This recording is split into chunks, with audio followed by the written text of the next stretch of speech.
Bienvenue au casting des blagues pour Comics Podcast. On n'a pas beaucoup d'idées en ce moment, du coup on a demandé à quelques auditeurs de participer. Alors on a Ben là qui a une proposition. Tu as bonsoir. Oui, bonsoir. Ta proposition de blague s'il te plaît. En fait moi j'ai envie de miser tout sur l'humour.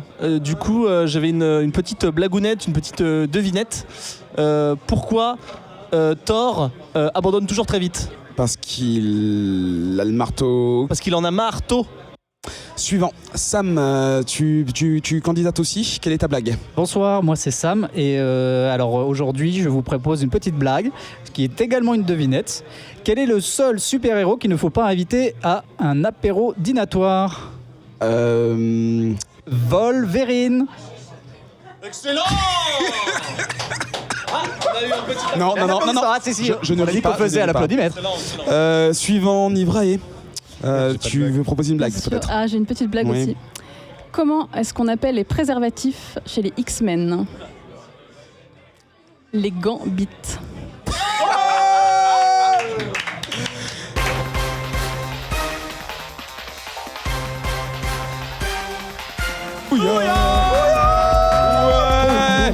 Bonjour et soyez les bienvenus dans ce 103e numéro de Comics Outcast, le podcast des curieux des comics où l'on découvre ensemble les œuvres et les talents d'hier et d'aujourd'hui.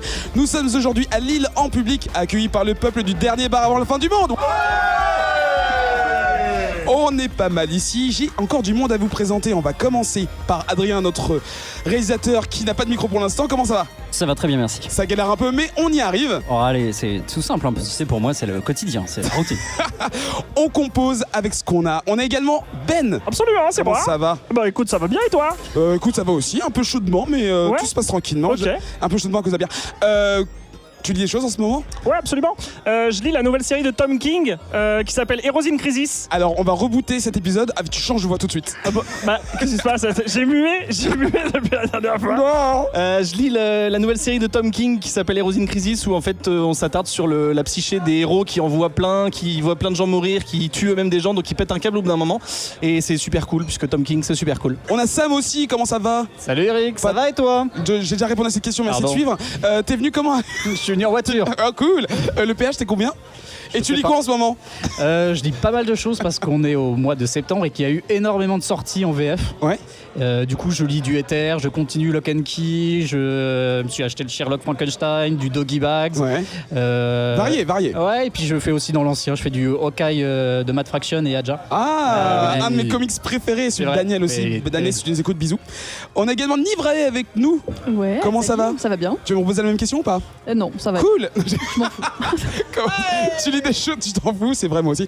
Tu lis quoi en ce moment toi? Et en ce moment, je lis Unnatural, Oui. l'histoire d'un petit cochon amoureuse d'un loup. C'est pas naturel en effet. On ne croise pas les espèces, C'est ça. sauf dans Exactement. les jeux. On a également Queutrus avec nous. Oui, c'est moi. Bonjour. Hey, t'es malade ou pas? Un peu. Mais je te demande quand même si ça va? Pardon? Ça va? Oui, merci beaucoup. Et toi, ça va? Le mec n'écoute donc rien. J'entends rien en fait. Qu'est-ce que tu lis en ce moment? En ce moment, je suis en train de me refaire tout Batman après Rebirth et tout ça. Depuis 1937. Depuis 1939. Non, depuis Rebirth et Exiles aussi. Ah. Le reboot renouveau, nouvelle série de l'ancienne série. En fait, à chaque fois, je fais c'est genre, je sais pas de quoi il parle, mais Je sais c'est pas, pour mais on fera rendre un le truc focus. intéressant. Petit sommaire rapide de ce que vous allez pouvoir entendre dans cette 103e numéro. Eternity Girl chez DC Young Animal, Blackwood chez Dark Horse, Mr. and Mrs. X chez Marvel, Rob Guillory's Farmhand chez Image. On va recevoir un invité qui n'est autre que Mr. Box, l'artiste responsable... Bonjour, Bouya. Ah, rattrapage. L'artiste responsable du comics que vous avez pu lire... Responsable. C'est le responsable. C'est ta C'est faute. sa faute. Que vous avez pu lire à la fin du mois de juin dernier, au début du mois de juin dernier, à l'occasion de la 100e. Oui. Et la raison pour laquelle nous sommes allés, c'est aussi pour le vernissage que tu es en train de faire à cet endroit même, sur les planches. Effectivement, c'est les planches originales du comics qui sont disponibles un peu partout dans le bar, donc c'est assez cool. Voilà. On aura pris des photos, vous pourrez, de toute façon vous avez le comics à disposition bien sûr gratuitement sur comicspodcast.com, mais si vous avez l'occasion dans le mois d'octobre de venir voir l'exposition au dernier bar de Lille, venez voir, c'est sympa et je crois que Johan y traîne un peu souvent. Mr. Box. Non, juste, Non juste Merci. pour le Lille Drick and Draw qui est toujours Oui. là. Voilà, un jeudi sur deux Rendez-vous. pour venir dessiner et boire en même temps. Ouais, à chaque Ah, fois je que suis je là suis tout venu le à temps, Lille, je l'ai vu. Il était Voilà. toujours là. Et dernière partie de l'émission, on parlera du jeu Spider-Man sorti au début du mois de septembre sur PlayStation 4. Question géographie. Vous commencez à avoir l'habitude. Ah, Adrien, il l'attend avec impatience. Le 0-3. Oh oui, tu suis. Petite devinette, je suis à la fois un bonbon, une source thermale et pas très résistant. Vichy. Wow, bonne Pas réponse très résistant. de Ben. Vichy, qui n'est pas du tout le chef-lieu de l'Allier qui est Moulins, dont on se fout. Et on va faire Pauvre un petit Estelle. coucou aux Bourbonnais qui sont les habitants de l'Allier et aux habitants de Charroux, Hérisson, Couleuvre, Isserpent, La Féline, Et des écoles de Poudlard, tout ça. Malicorne ou encore Deux-Chaises et Merci. Rien. Que je connais bien et je sais qu'ils sont déjà abonnés au flux de Comics Outcast. Merci à eux. Merci à eux Et à et elles. passez la bonne parole à tous les gens du département. Prochaine étape, les Alpes de Haute-Provence. Je sais pas. Haute-Provence, il faut s'arrêter. C'est quoi le 4 de Haute-Île-de-France exactement. Tu vas aller jusqu'au 200 là, avec ça en fait. Alors si tu connais bien la géographie française, tu sais que ça ne va pas jusqu'à si haut. Le Bah, après, t'as les dernier ce octobre. sera Mayotte, spoiler. Et je presque vous ça. propose, si vous êtes ici, de deviner quand est-ce que l'épisode 159 aura lieu.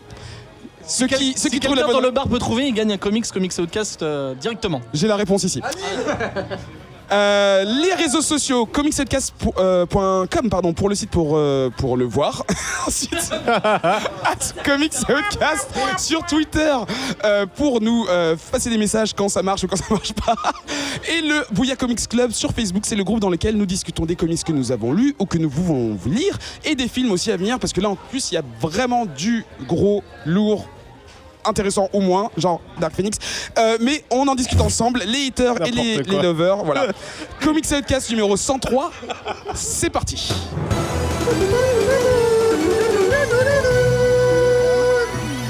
Entièrement bruité à la bouche. Non, parce qu'il y avait le son derrière, si t'avais un casque, tu le saurais. Oui, Oh, la discrimination. La méchanceté. On commence les revues. Les revues, si vous n'avez pas l'habitude, ce sont des comics que nous lisons. Nous lisons les premiers chapitres et nous en discutons pour la première fois ensemble devant les micros. Cette semaine, il s'agit d'Eternity Girl. C'est Oui. Ben qui a choisi Non. ce comics. C'est sorti chez DC's Young Animal Oui. cette année. Est-ce que tu peux nous en dire un petit peu plus ? Absolument. C'est marrant parce que c'est, comme tu l'as dit, c'est DC Young Animal, c'est estampillé Vertigo, qui est une maison de chez DC, alors que les autres titres de DC Young Animal étaient plutôt estampillés DC. Enfin, je sais pas, il y a un genre de micmac, mais on sait qu'on est à Ouais. la maison. Moi, c'est un label que j'aime beaucoup. Je vous en avais parlé dans une émission précédente, dont Gérard Ouet s'occupe. Et du coup, quand j'ai su qu'il y avait un nouveau titre, j'ai bondi dessus et j'ai vraiment pas été déçu. C'est une mini-série en 6 issues. Elles sont sorties, les 6 sont sorties. Il y a un TPB qui est prévu fin novembre. Ouais. En VO en tout cas, pour la VF je sais pas trop, mais ça va sûrement finir chez Urban puisque c'est eux qui s'occupent de DC. Alors le petit pitch, on suit une nana qui s'appelle Caroline Sharp, qui était agent gouvernemental d'une agence très secrète comme dans plein d'histoires, qui Chez le s'appelle FBI. exactement, qui s'appelle Alpha 13.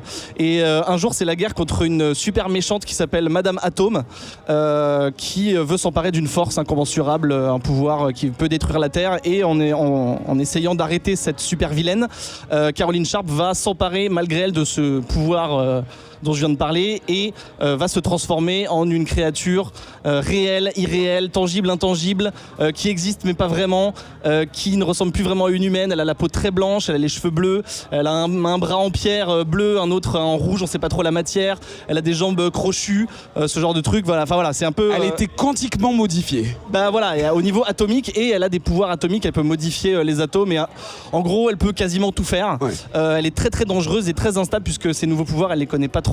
Et d'ailleurs elle va créer un accident chez Alpha 13, elle va quasiment faire exploser un étage du bâtiment et mettre en danger une de ses collègues. Et donc elle va se faire mettre à pied puisque bah, c'est un danger, donc on la met à l'écart avec une pension un peu onéreuse, et du coup bah elle va rester cloîtrée chez elle pendant 6 mois. Ouais. Et là elle va péter un câble. Elle va essayer de se suicider plusieurs fois, tous les jours. Le problème c'est que dans ses pouvoirs il y a l'immortalité, elle est incapable de mourir, selon elle, elle a même pas de sang, donc elle peut pas s'ouvrir les veines, elle n'a pas besoin de respirer, donc elle peut pas se pendre. Enfin voilà, elle essaye de d'accord. se suicider. Voilà. Et en fait, cette transformation, ça l'a complètement traumatisée. Et on va la voir avec son ami Danny qui essaye tantôt de se sortir de cette situation de déprime. Tantôt elle essaye d'aller de l'avant, tantôt elle reste chez elle, elle reste cloîtrée chez elle. Ouais. Je le dis, elle essaye au moins une fois par jour de se suicider. Donc voilà, elle passe vraiment, elle a des hauts et des bas, mais en fait elle a une vie complètement de merde.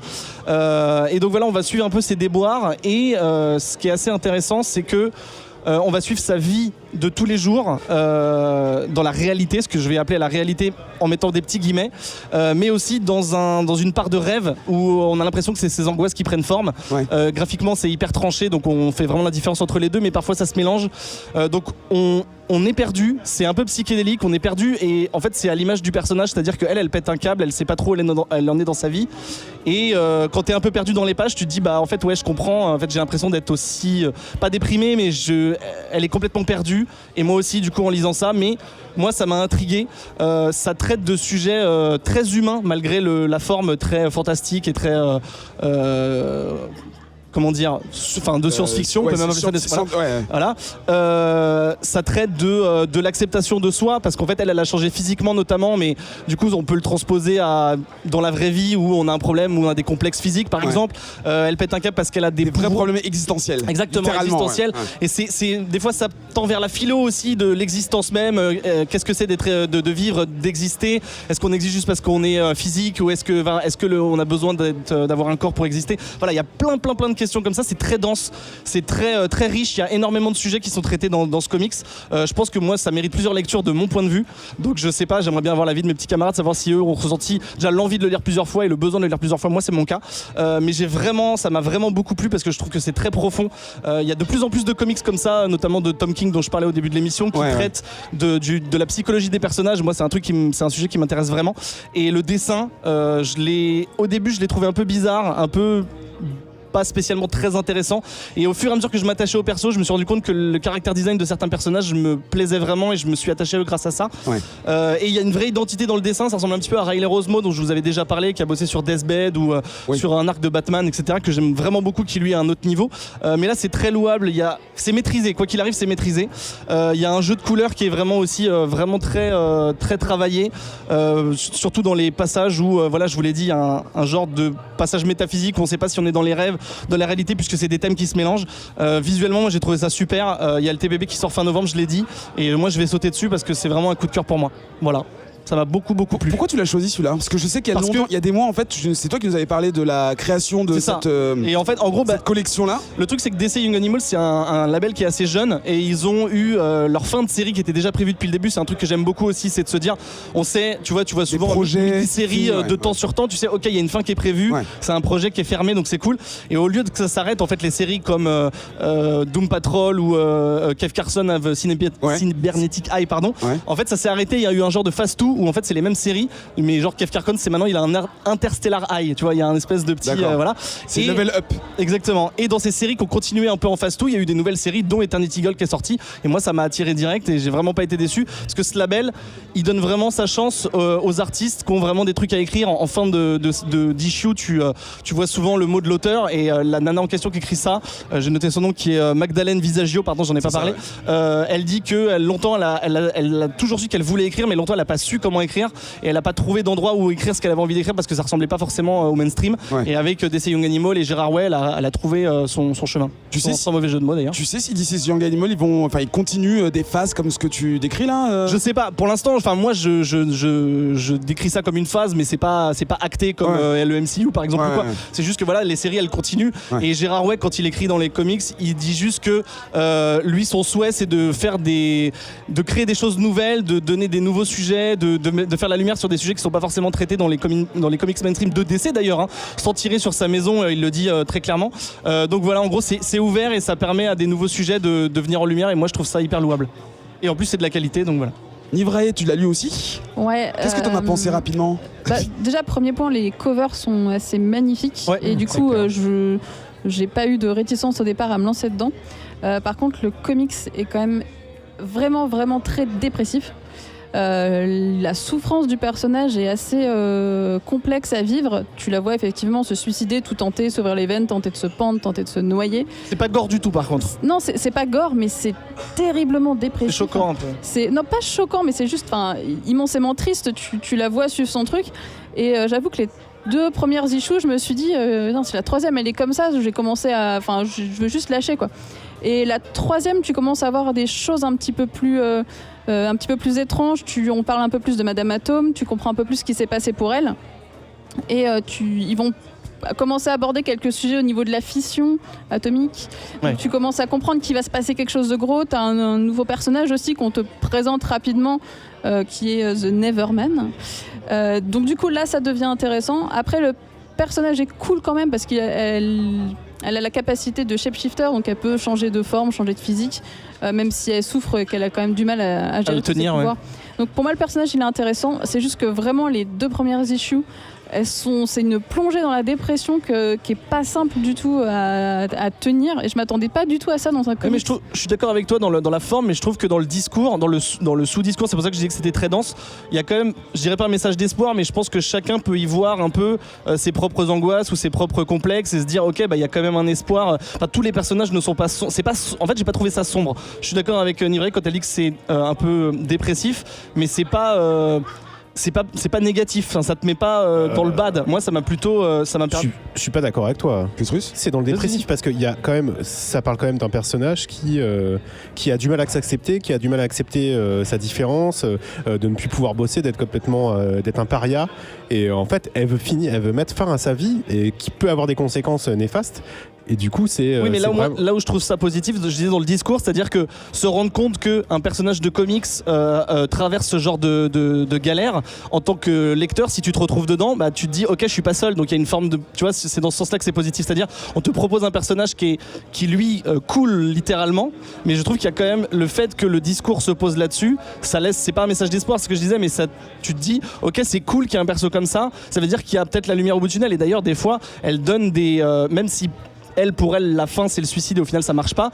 Elle a quand même envie de trouver une solution et le repos. Donc, il y a quand même. Pas dans les 3 premières issues. Non, bien. Enfin, si, déjà dans la 3, je vais pas spoiler, mais dans la 3, tu te rends compte qu'elle veut que ça se termine et elle veut trouver une solution. Donc, c'est plutôt positif d'essayer d'aller de l'avant plutôt que de se laisser mourir, tu vois. Je trouve. Mais ça reste de trouver une solution pour mourir.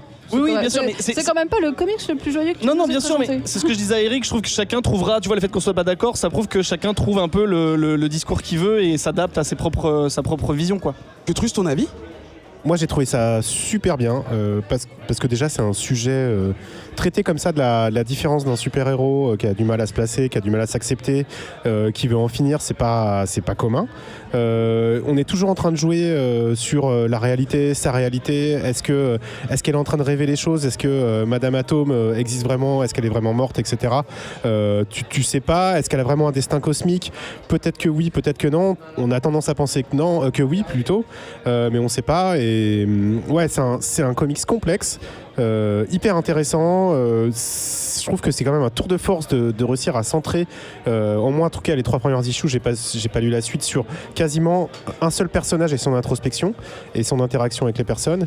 Donc ça c'est génial. Et graphiquement, moi j'ai trouvé ça assez renversant.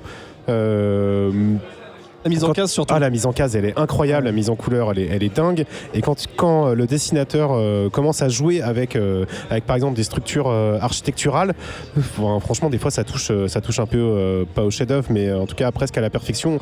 Et c'est hyper rafraîchissant. Enfin, en tout cas, c'est quelque chose d'assez nouveau pour moi dans le paysage comics. Ben ? Ouais, sans parler du trait en lui-même technique, je trouve que l'intention graphique, elle fait parfois penser à des œuvres comme Black Hammer, où en fait il y a des héros qui sont créés, qui n'existent pas, qui sont calqués en hommage un peu aux héros qu'on connaît. À un moment, tu as une espèce de grosse créature cosmique et c'est clairement Galactus, mais tu vois, c'est fait en mode hommage, donc il y a hommage à Kirby. Complètement. Il y a même le personnage de Caroline, là, je trouve qu'elle peut ressembler en certains points, au niveau du mental, à Colonel Weird de Black Hammer, qui a complètement pété un câble et qui sait plus où il en est. Voilà, je trouve qu'il y a ce côté hommage et amour des comics qu'on peut retrouver dans Black Hammer ou même même dans les dérivés du Black Hammerverse, si on veut dire. Et du coup, bah voilà, moi, ça me fait toujours plaisir. On voit que c'est des amoureux des comics qui font des comics, quoi. Mr. Box, putain. Mr. Box. Toi, tu l'as lu aussi, celui-ci? Alors, je l'ai lu aussi. Et en vrai, ouais, j'aime beaucoup l'ambiance d'errance de l'héroïne qui a vraiment l'air dépressive. Donc, moi, je l'ai vraiment lu comme un comics sur la dépression. Ouais. Et même, donc le pitch, c'est elle veut mourir pour sortir de cet état-là. Et en fait, j'ai presque l'impression que c'est ça son but, c'est de combattre la dépression et de se sortir. Exactement. Et voilà. S'échapper par la mort. Bah, c'est ça. Ouais. Et j'ai pas tout compris parce que mon niveau d'anglais n'est pas forcément ouf non plus. Après, je crois que le scénario aussi est un peu décousu dans la façon dont il a raconté, etc. Bah, c'est comme si t'essayais de comprendre Eternal Sunshine du premier coup, tu vois, c'est un peu. Voilà. Mais moi, c'est vrai que pour moi, c'est aussi positif ce genre de constat. J'ai compris dès le début. Mais ce qui est vraiment chouette, c'est cette tristesse qui se dégage à chaque fois, à chaque cas, sur chaque personnage qui a l'air vraiment à la fin de sa vie, en fait. Et voilà, quoi. Vraiment, c'est cool. Et pardon, Cotrus ? Ouais, juste pour ajouter, on voit que c'est une femme qui est au scénario. Et c'est vraiment cool parce qu'en fait, on a des scènes qu'on n'aurait jamais eues, je pense, si c'était un homme, même quelqu'un de très doué comme l'émir. Je pense à la scène de spectacle, un peu de. Avec la stand-up. Ouais, de la stand-up woman. Et en fait, c'est cool parce que ça te fait explorer des choses que tu n'as pas l'habitude de voir dans les comics. Et rien que pour ça vaut le coup de le lire. C'est en 6 issues et TPB sort en novembre en VO, donc je pense début d'année chez Urban, j'imagine. Ouais, ça suit relativement bien pour la France en termes de traduction. Il y a de moins en moins de temps d'attente et même parfois c'est dans l'autre sens. Donc c'est agréable. Deuxième titre aujourd'hui, c'est Sam qui va nous en parler. Il s'agit de Blackwood, sorti chez Dark Horse Comics en mai de cette année.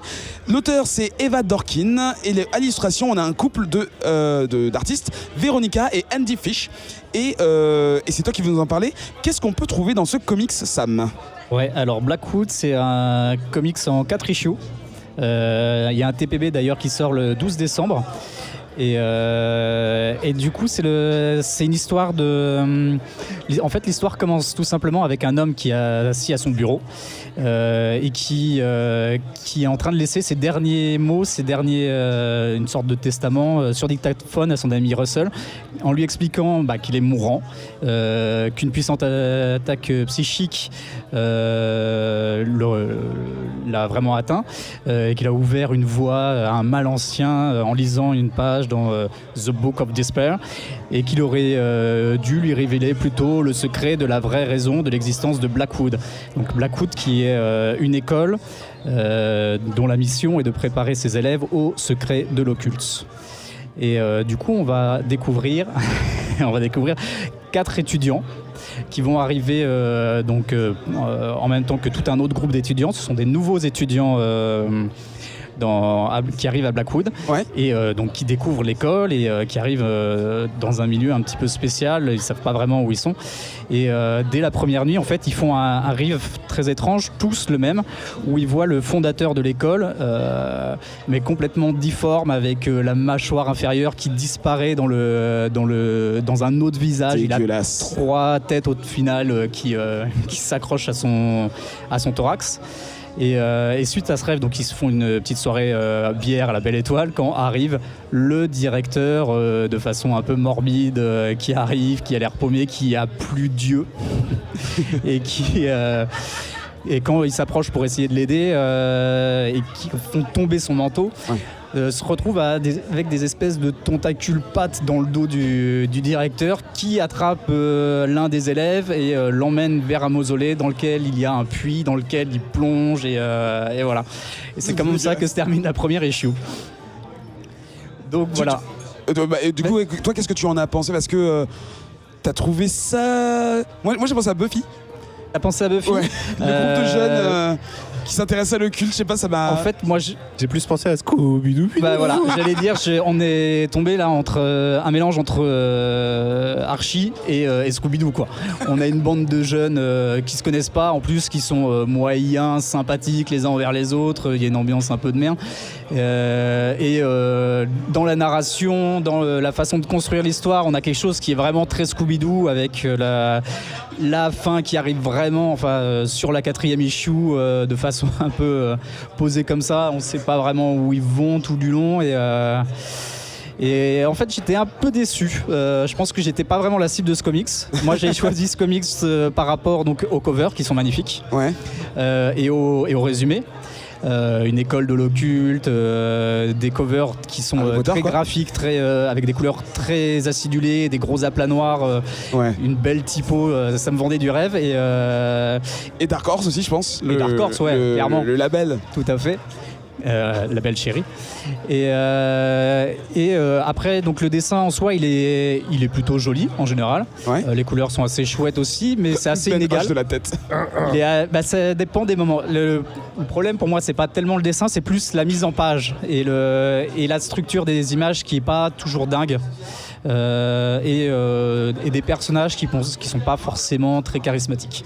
Ils font un peu, enfin c'est mon avis, mais ils font un peu caricaturaux d'archétypes de héros adolescents, de quoi, et, pour du teenage story quoi.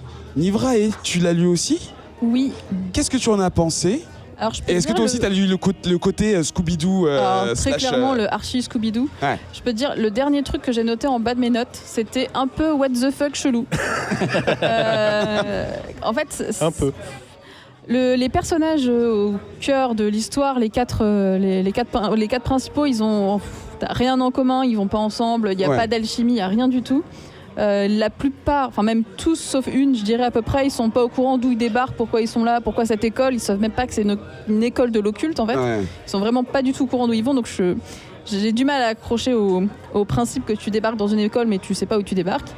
Et après quand ça commence à partir en live avec ce fameux directeur qui a l'air possédé, mixé avec un truc avec des tentacules un peu bizarre, on te parle de mauvais sorts lancés sur des personnes sur l'école, tu te retrouves avec une espèce de vieille clocharde dans la rue qui fait des trucs chelous, plus t'avances et plus tu dis mais qu'est-ce que c'est que ce truc, et tu sais qu'il y a que 4 issues. Donc j'ai été au bout des 4 quand même. Donc je spoilerai pas la fin, il y a une vraie fin, mais la fin ne justifie pas l'existence du comics.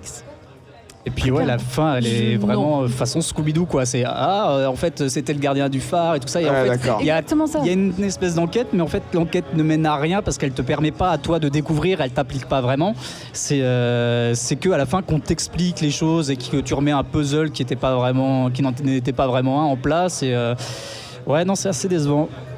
Et toi Ketrus? Pareil, déception ou j'ai tout lu. T'as réussi à trouver quelque chose dedans? Yes, j'ai tout lu, et heureusement que j'ai tout lu, et donc je vous conseille d'aller à la page 18 et 19 de l'issue 4. Et voilà, c'est cool parce qu'en fait l'histoire, il t'explique tout en fait à ce moment-là, en fait, pourquoi tout ça s'est passé, les relations entre les personnages et la clocharde par exemple. Et en fait l'histoire est mortelle. Enfin, moi j'ai trouvé que c'était excellent, que ça pouvait faire une très bonne nouvelle, tu vois, ou un petit TPB à la style à Mignola.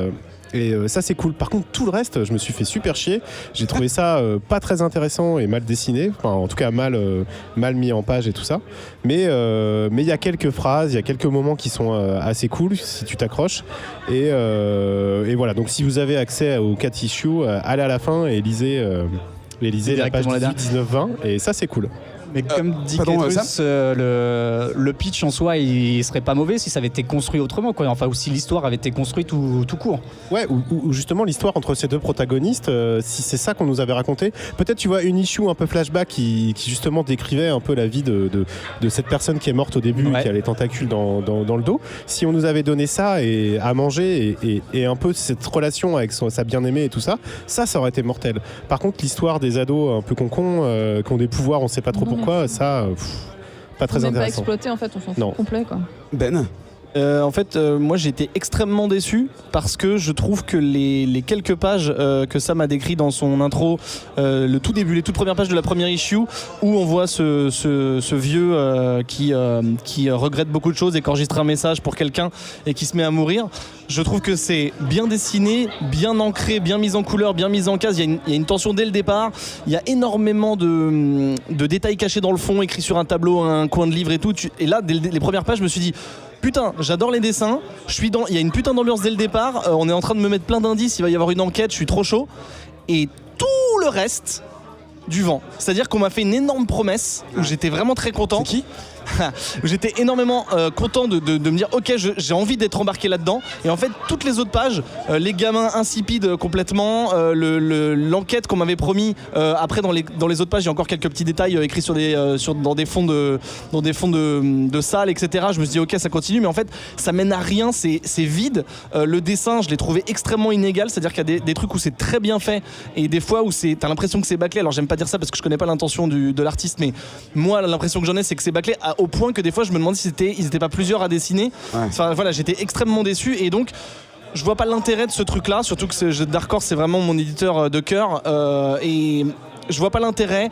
Il y a pas de, ça raconte rien. Tu vois, même je pourrais passer sur des dessins un peu bof s'il y avait une identité ou une âme ou un truc qui se dégage, un message, un truc, pas de problème. Mais là, il y a rien pour sauver ça. Je trouve que vraiment, voilà, très très déçu. Pas d'intérêt pour moi. Mr. Wax, toi tu l'as lu également? Je l'ai lu et j'ai eu un peu la même impression d'histoire qui montait et qui en fait pas du tout. Voilà, c'était un peu une déception là-dessus, sur l'histoire. Il y a beaucoup trop de petits défauts avec des intrigues trop rapides. On a parlé des persos aussi avec les capacités, les capacités des persos. De nulle part, voilà, donc la 4e issue, je crois, on apprend qu'il y a un personnage qui est en fait une sorcière et qui débloque une serrure. Et personne voilà, s'en c'est tout. étonne, Fin du personnage. C'est bizarre. Voilà, donc ça c'était vraiment dommage. Par contre, il y a quand même quelques petits trucs. Je sais pas si ça vient du dessinateur ou si ça vient du scénariste, mais je pense que une histoire plus longue ou peut-être mieux réfléchie avec moins de sous-intrigues et moins de machin, tout ça, ça peut vraiment fonctionner. Et alors je sais pas quel est le rôle de ce personnage-là, celui qui est en dessous du proviseur avec une moustache. Et ben lui, je l'ai trouvé trop cool, ce perso. C'est genre le directeur, le sous-directeur. Ouais, c'est le sous-directeur, mais il était complètement à la ramasse et dépassé par les événements. Et au final, juste ce perso-là m'a fait sauver les 4 issues et j'ai fait putain, il est trop bien celui-là. T'as vu son dessin, il est inégal aussi. Il est génial. Ouais, c'est très, des fois c'est très manga. Ça me fait penser à Giants Day, moi personnellement, ce personnage-là en particulier. Mais non, franchement, ce perso-là en particulier, il sait pas trop qu'est-ce qu'il fait là non plus. Non. Il en a rien à faire, mais il le fait quand même. Mais je sais pas, juste ce perso-là, j'ai bien aimé. Mais des fois il est dessiné de façon très réaliste et des fois de façon très caricaturale. Ça m'a un peu dérouté moi. Mais... Alors, voilà. Sam, pour conclure? Ouais, bah moi du coup j'ai eu aussi le sentiment que c'était une première histoire d'une série qui allait continuer. Du coup quelque chose avec des personnages qui sont récurrents dans cette école et des aventures. Je pense que c'est ce qu'il prévoit de faire. Et on est face à une origin story qui est foirée, ce qui est quand même plutôt dommage pour ce genre d'univers. Et pareil, parmi les choses qui m'avaient vraiment hypé, c'est sur les covers. On a 4 covers, variant covers, qui sont dessinés par des tueries. On a du Becky Cloonan, on a du Tyler Crook, on a du David Rubin. Ouais. Donc ça sent le projet, ça sent le projet qui avait quand même une intention. Ils sont pas allés chercher ces artistes pour faire des variants pour rien, quoi. Je suppose, ouais. Je sais pas à quel moment ils sont loupés, quoi.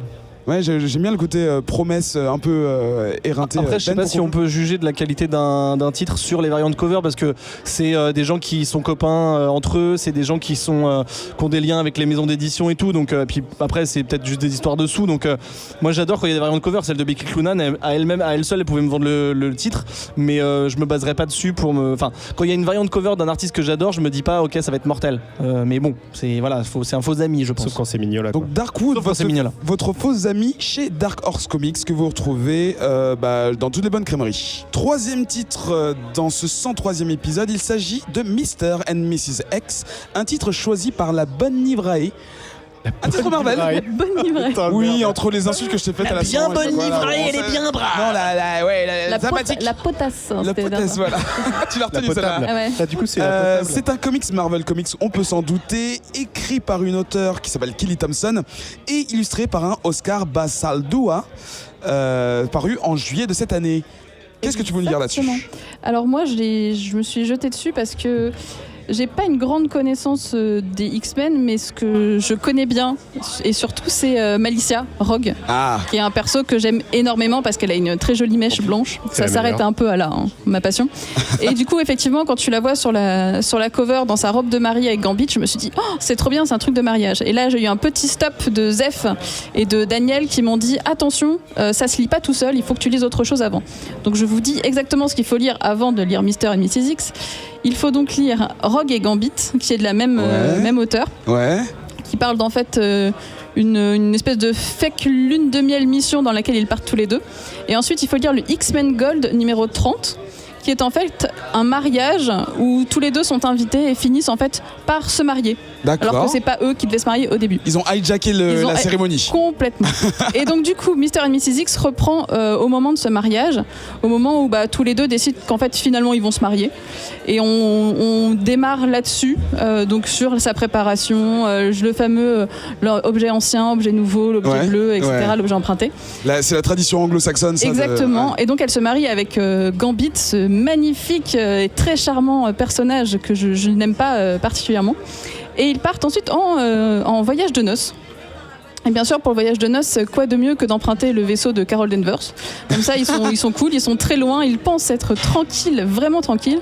Et alors qu'ils sont en train de faire des galipettes pendant plusieurs heures, il y a un appel de Kitty. Ah, Et sauf que quand Kitty t'appelle alors que tu es en voyage de noces et qu'elle le sait, tu Ouais. dis que c'est peut-être important et donc Ouais. du coup il décroche. Et on leur apprend qu'il y a un paquet à récupérer, qui sont les seuls disponibles et ils sont surtout les plus près du paquet. Ah. Donc ils sont tous les deux tout nus, hein, très clairement, on les voit nus. Non, ils ont un petit drap autour de leur corps bien sûr et ils partent en quête de ce paquet. Et bien sûr, ce paquet, il n'est pas seul. Il se trouve qu'ils vont se retrouver face à la garde impériale Shi'ar, si je présume. ah oui, si c'est je prononce bien. les amis des X-Men de Voilà, l'espace. les Shi'ar. Truc Les enfants, quoi. noir sur la tête là. Et, voilà. Et donc du coup, il y a un gros combat.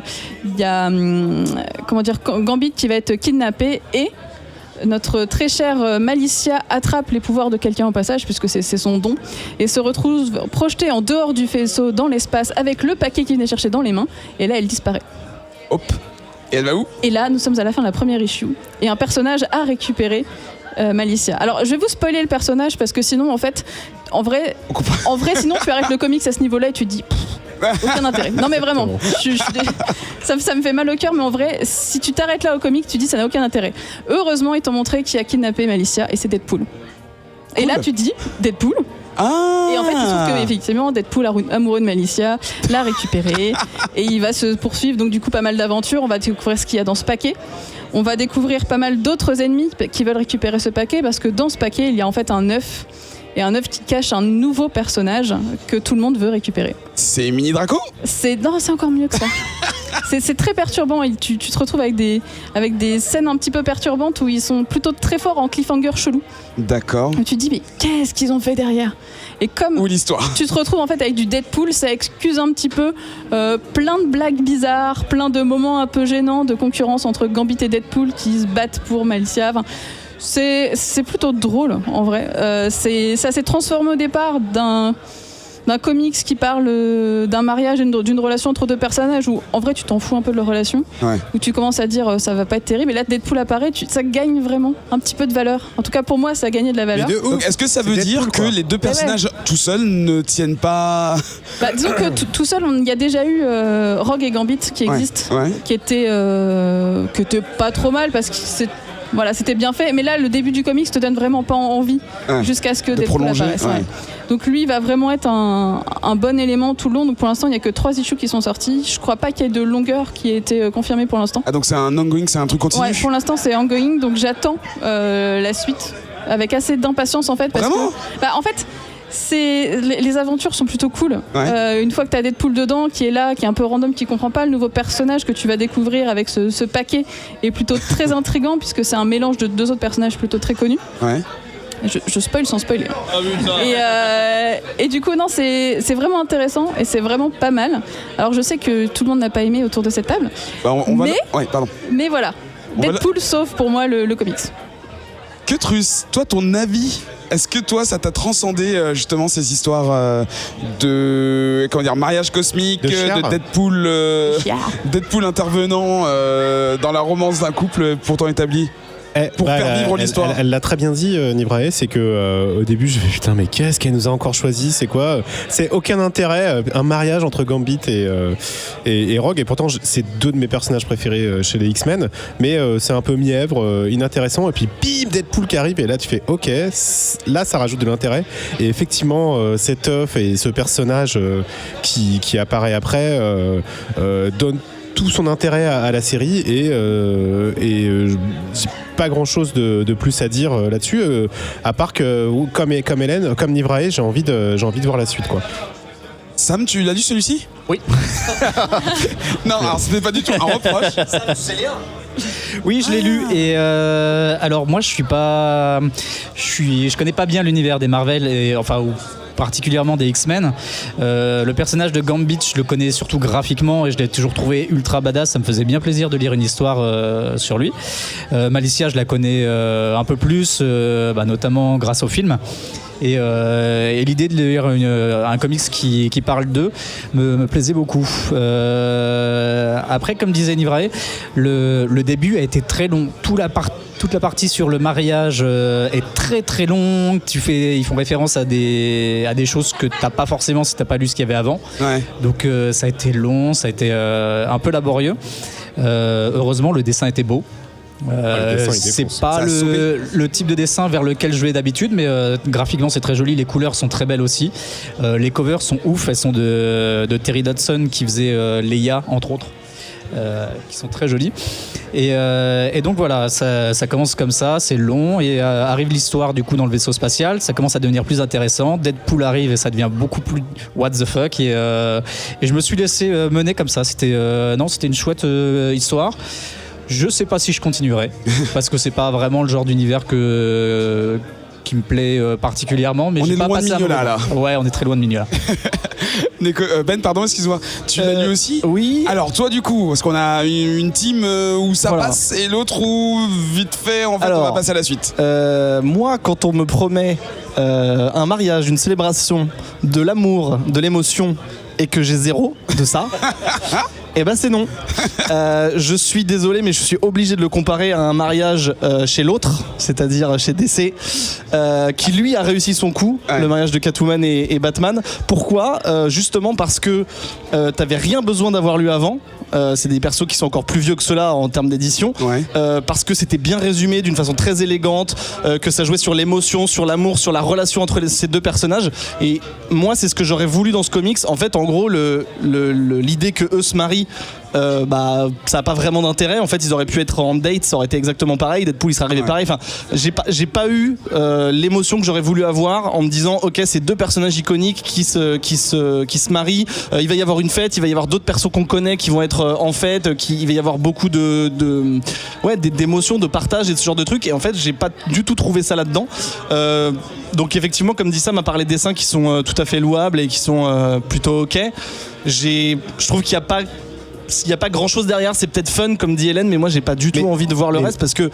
Mais on s'en fout du mariage en fait. Bah oui, mais c'est ce que je dis en fait. Bah oui, mais du coup c'est moi pas pour ça qu'il faut le lire en fait. Bah oui, mais moi je serais pas du tout venu faire ce truc qui s'appelle quand même Mr. and Mrs. X si le mariage était pas important et si la relation entre ces deux personnages n'était pas transfigurée. Là c'est ni l'un ni l'autre, donc pour moi c'est zéro. Le titre est quand même un peu trompeur. Mais parce que moi je m'attendais à voir un truc genre Mr. and Mrs. Smith, mais non, ou même pas. Non, mais juste pourquoi pas. Limite, enlevons le mariage qui, ne nous mentons pas, même chez DC est un coup marketing en partie, pas de problème. Mais là, moi j'aurais aimé voir une relation entre ces deux persos, qu'on en apprenne sur eux, sur leur passé. Là, tu l'apprends au début dans un petit blabla. Si tu suis la liste de lecture de Nivrae, c'est bien, mais moi ça me fait chier d'avoir ce bagage à avoir pour pouvoir apprécier cette histoire. Si elle était assez bien ficelée, ou en tout cas pensée comme ça, parce que c'est pas qu'elle est mal ficelée, c'est qu'elle est pensée par rapport à ce qui a été fait avant. Donc moi je trouve que c'est un lourd bagage, et j'aurais aimé qu'on m'accompagne dans cette histoire en me disant voilà, c'est deux héros limite que je connais pas du tout, tu vois, on aurait pu prendre ce parti-là et de me dire bah voilà, on va vous emmener dans une romance, dans une relation entre deux personnages et on va vous expliquer pourquoi c'est une belle histoire. Et désolé, mais pourquoi pour moi c'est triste qu'ils soient séparés Voilà, en fait il n'y a pas d'émotion à tous les niveaux. Pour moi, zéro émotion, désolé. On va pas. Donc je préfère relire Batman 50. Mais on s'en fout, c'est pas ça le mariage, on s'en fout quoi. Oui, en fait, Lisez-le parce que c'est pour le reste qu'il faut lire ce Mec, t'es pas marié, ok? C'est tout. Attends, j'ai deux gosses, ça compte quand même. Non, alors ça, au niveau de l'état, tu demanderas, mais c'est pas comme ça que ça marche, mon garçon. Clairement, en fait, c'est le conflit après qu'il y a avec Gambit. En fait, c'est le trio qu'ils vont former. Et le mariage en fait qui soude Rogue et Gambit qui est fort parce que t'as face à eux ce Deadpool qui essaye de tout casser. T'as des combats au départ, ils sont contre Deadpool, puis après ils sont avec Deadpool. Ils auraient pu être en coloc, ça aurait été pareil. Mais genre, en fait, on habite ensemble. Ah non, il y a Deadpool. Love, c'est quand même l'enfant de et de tu vois. En fait, il veut le révéler. Il m'a montré la page, il me l'a. Désolé, c'est pas complètement du tout. Non, tu peux aller sur Wikipédia pour avoir ces informations. Mais rien que pour ça. Non mais attends, ça donne envie de voir la suite, franchement. En parlant de la suite, 4e comics, et oui, on en a 4 cette semaine, de ce 103e numéro. Il s'agit de Rob Guillory's Farmhand. C'est toi, Ketrus, qui nous en parle. Rob Guillory. C'est sorti chez Image, encore une fois, cet été. Exactement. À l'écriture, on a Rob Guillory. À l'illustration, on a Rob Guillory. Et à la couleur, on a... Taylor Et Wells. non, pas du tout. Non, pas du tout. si, c'est pas Rob Tu Guillory. nous en parles. Qu'est-ce que c'est? Est-ce que c'est la suite de Farmville ou comment ça se passe? Pas du tout. Et Rob Guillory, c'est pour moi le petit génie qui a fait Detective Show, ou Tony Chu en français. Donc déjà une bombe de comics que tout le monde doit lire, tout le monde doit offrir à ses amis, etc. Non, si, non, rien. Et donc il revient donc au scénario et au dessin avec Farm End. Et donc on commence en découvrant 2 enfants, 2 adolescents, Ziki et sa sœur Andy, qui sont en pleine nuit en train de découvrir que leurs poules ont été attaquées par un lynx ou quelque chose, enfin un prédateur. Et ils sont en train d'essayer de le choper et de nettoyer les dégâts. Et d'un seul coup, le Ziki hurle et voit quelque chose qui sort de terre. Et en fait, c'est un œil humain qui s'ouvre et il y a la tête de son père qui sort. Et il flippe quoi. Et son père commence à sortir la tête. Il fait tu dois t'en aller, etc. Et s'en va une espèce de créature mi-plante, mi-cthulhienne assez bizarre qui se transforme en arbre qui va les attaquer. Et en fait, on se rend compte que c'est Ziki adulte qui a un cauchemar. Et donc Ziki... Excuse-moi, est-ce que Ziki c'est un garçon comme les autres ou pas? Alors, c'est un garçon pas comme les autres. Zik. Et on va découvrir pourquoi. Ziki. Ziki. Oui. Ziki. Ezekiel en fait, les gars. Ézéchiel. son vrai nom, c'est vrai. Ezekiel. Donc Ézéchiel ou Ziki est marié à une femme, 2 enfants. Et ils vont aller voir son père, qui est en fait infirmier. Mais un fermier un peu bizarre. Plus loin, fermier. Infirmier. Pas infirmier. Non, un infirmier. J'ai encore le nez bouché, je suis désolé. Et son père donc a une ferme un peu spéciale, donc gardée par des vigiles, quelque chose un peu ultra secret. Donc ils arrivent dans cette ferme un peu spéciale et ils ont le droit à un petit tour en tracteur, tu vois, un peu comme dans Disney, je sais pas, dans un peu comme dans Jurassic Park. Toutes les personnes qui vivent en province. Un peu comme dans Jurassic Park où t'as un tunnel et puis ils te racontent un peu l'histoire de la ferme. Et là, on se rend compte, on a l'histoire donc de son père, le fermier, qui à un moment donné a eu une espèce de vision. C'est très très dur pour moi. Qui raconte qu'il y a eu une espèce de vision dans un flash et qu'il a eu une espèce de schéma qui lui a été dicté. Qu'il a tout de suite retranscrit sur un carnet. Et en fait, ce schéma lui a permis de faire la graine, the seed. Et qu'est-ce que cette graine a permis de faire? Elle a permis de cultiver des plantes, des arbres, des végétaux qui vont produire des organes humains.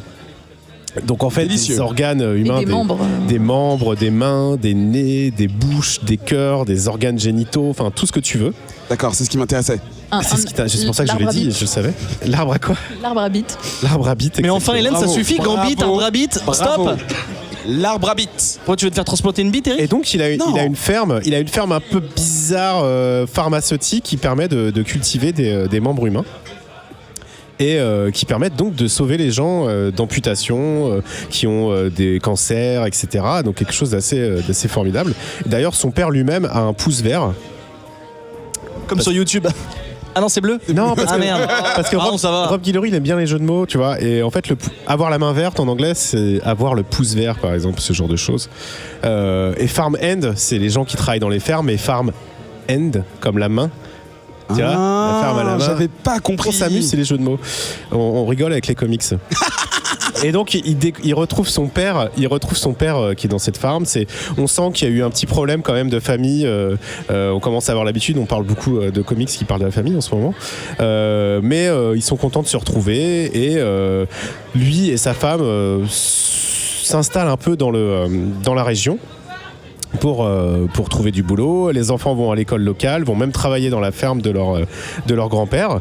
Bref, tout va bien, sauf que tout va pas très bien. Et dans la première issue, on découvre même qu'il y a un enfant qui est en visite scolaire qui rentre dans un endroit secret un peu privé pour aller piquer un doigt et le mettre dans une espèce de membre cybernétique pour pouvoir le voler. Bref, c'est un espion industriel. Mais Jebedia, donc le père, le découvre, l'interroge un peu et découvre que ce garçon a une main donc robotique et lui propose arrive à l'attendrir, en fait, arrive à le tourner un peu vers lui en lui greffant directement de façon un peu gore, c'est-à-dire qu'il découpe une main, un bras sur un arbre. Et apparemment, donc ce grand-père, ce vieil homme, Jed, arrive à contrôler ses membres, ses plantes, parce qu'il dit aux membres de venir. Tu vois le membre ramper, il l'attrape et il commence à lui mettre sur le moignon du gamin, avec ces espèces de mâchoires un peu dégueulasses. Et donc le gamin a un nouveau bras. Un nouveau bras qui est fait de ses membres bio, je sais pas comment on pourrait dire ça, bio dégueulasse bio, peut-être. Voilà. Bio quoi, c'est bio. Mon Dieu, là je vois l'illustration. C'est dégueulasse. Hein. Voilà, et donc tout a l'air bien. Cet homme a découvert quelque chose de fantastique. Alors on ne sait pas si c'est Dieu qui lui a donné, si c'est les extraterrestres, on ne sait pas encore en tout cas, ou une force extérieure. Bref, tout va bien, mais au fur et à mesure des issues, on va découvrir que il y a des effets secondaires, qu'il y a des gens qui sont pas d'accord avec ça, qu'il a des ennemis, qu'il y a des gens qui veulent lui piquer sa technologie, tout ça, et ça va avoir des échos avec l'aventure familiale, enfin les désagréments familiaux que son fils a eu plus tôt, et on va commencer à découvrir un peu tout ce qui se trame là-dedans, mais je vais pas en dire plus. Ça mélange un peu de drame, enfin un peu des l'histoire familiale, de surnaturel. Et de la technologie. De la technologie et surtout beaucoup d'humour. Et comme c'est Rob Guillory, c'est servi par un dessin assez fantastique et une mise en couleur, pareil, assez réussie. Ben, ton avis? Parce que j'imagine, en fait, quand je vois les couleurs, là, je me dis, toi, t'as dû pas mal kiffer? Est-ce que je me trompe? Juste en te disant, les couleurs, Ben il a kiffé ça.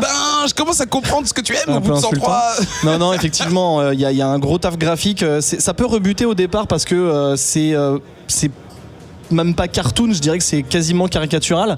Pour que les gens se fassent une idée, ça me fait un peu penser au design de Plantes vs Zombies. Ce genre de truc.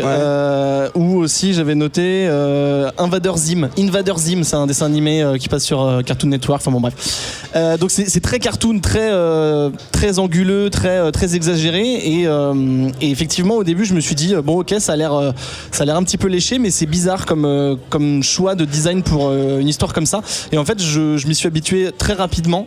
Je trouve que ça aide à s'attacher au personnage, parce que pour moi, sans contredire du tout tout ce dont Ketrus a parlé, pour moi c'est plus une histoire de drame familial sur fond de science-fiction biologique, on va dire, que l'inverse en fait, et ça me plaît. Du coup je trouve ça assez cool, je me suis vraiment attaché au personnage, notamment Jed le grand-père. Je trouve vraiment on sait qu'il se trame un truc, limite c'est le méchant de l'histoire, mais il est très attachant.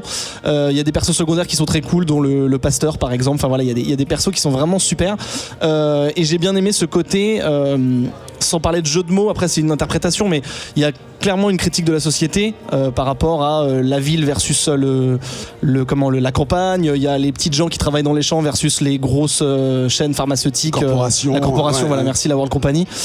Et même, tu vois, si tu pousses le truc, il y a toujours une histoire d'arbres et de branches, et ça parle des racines au sens propre du terme, parce qu'à un moment il y a des histoires aussi, sans trop spoiler, dans le passé du jeune garçon, enfin du jeune homme qui maintenant est père.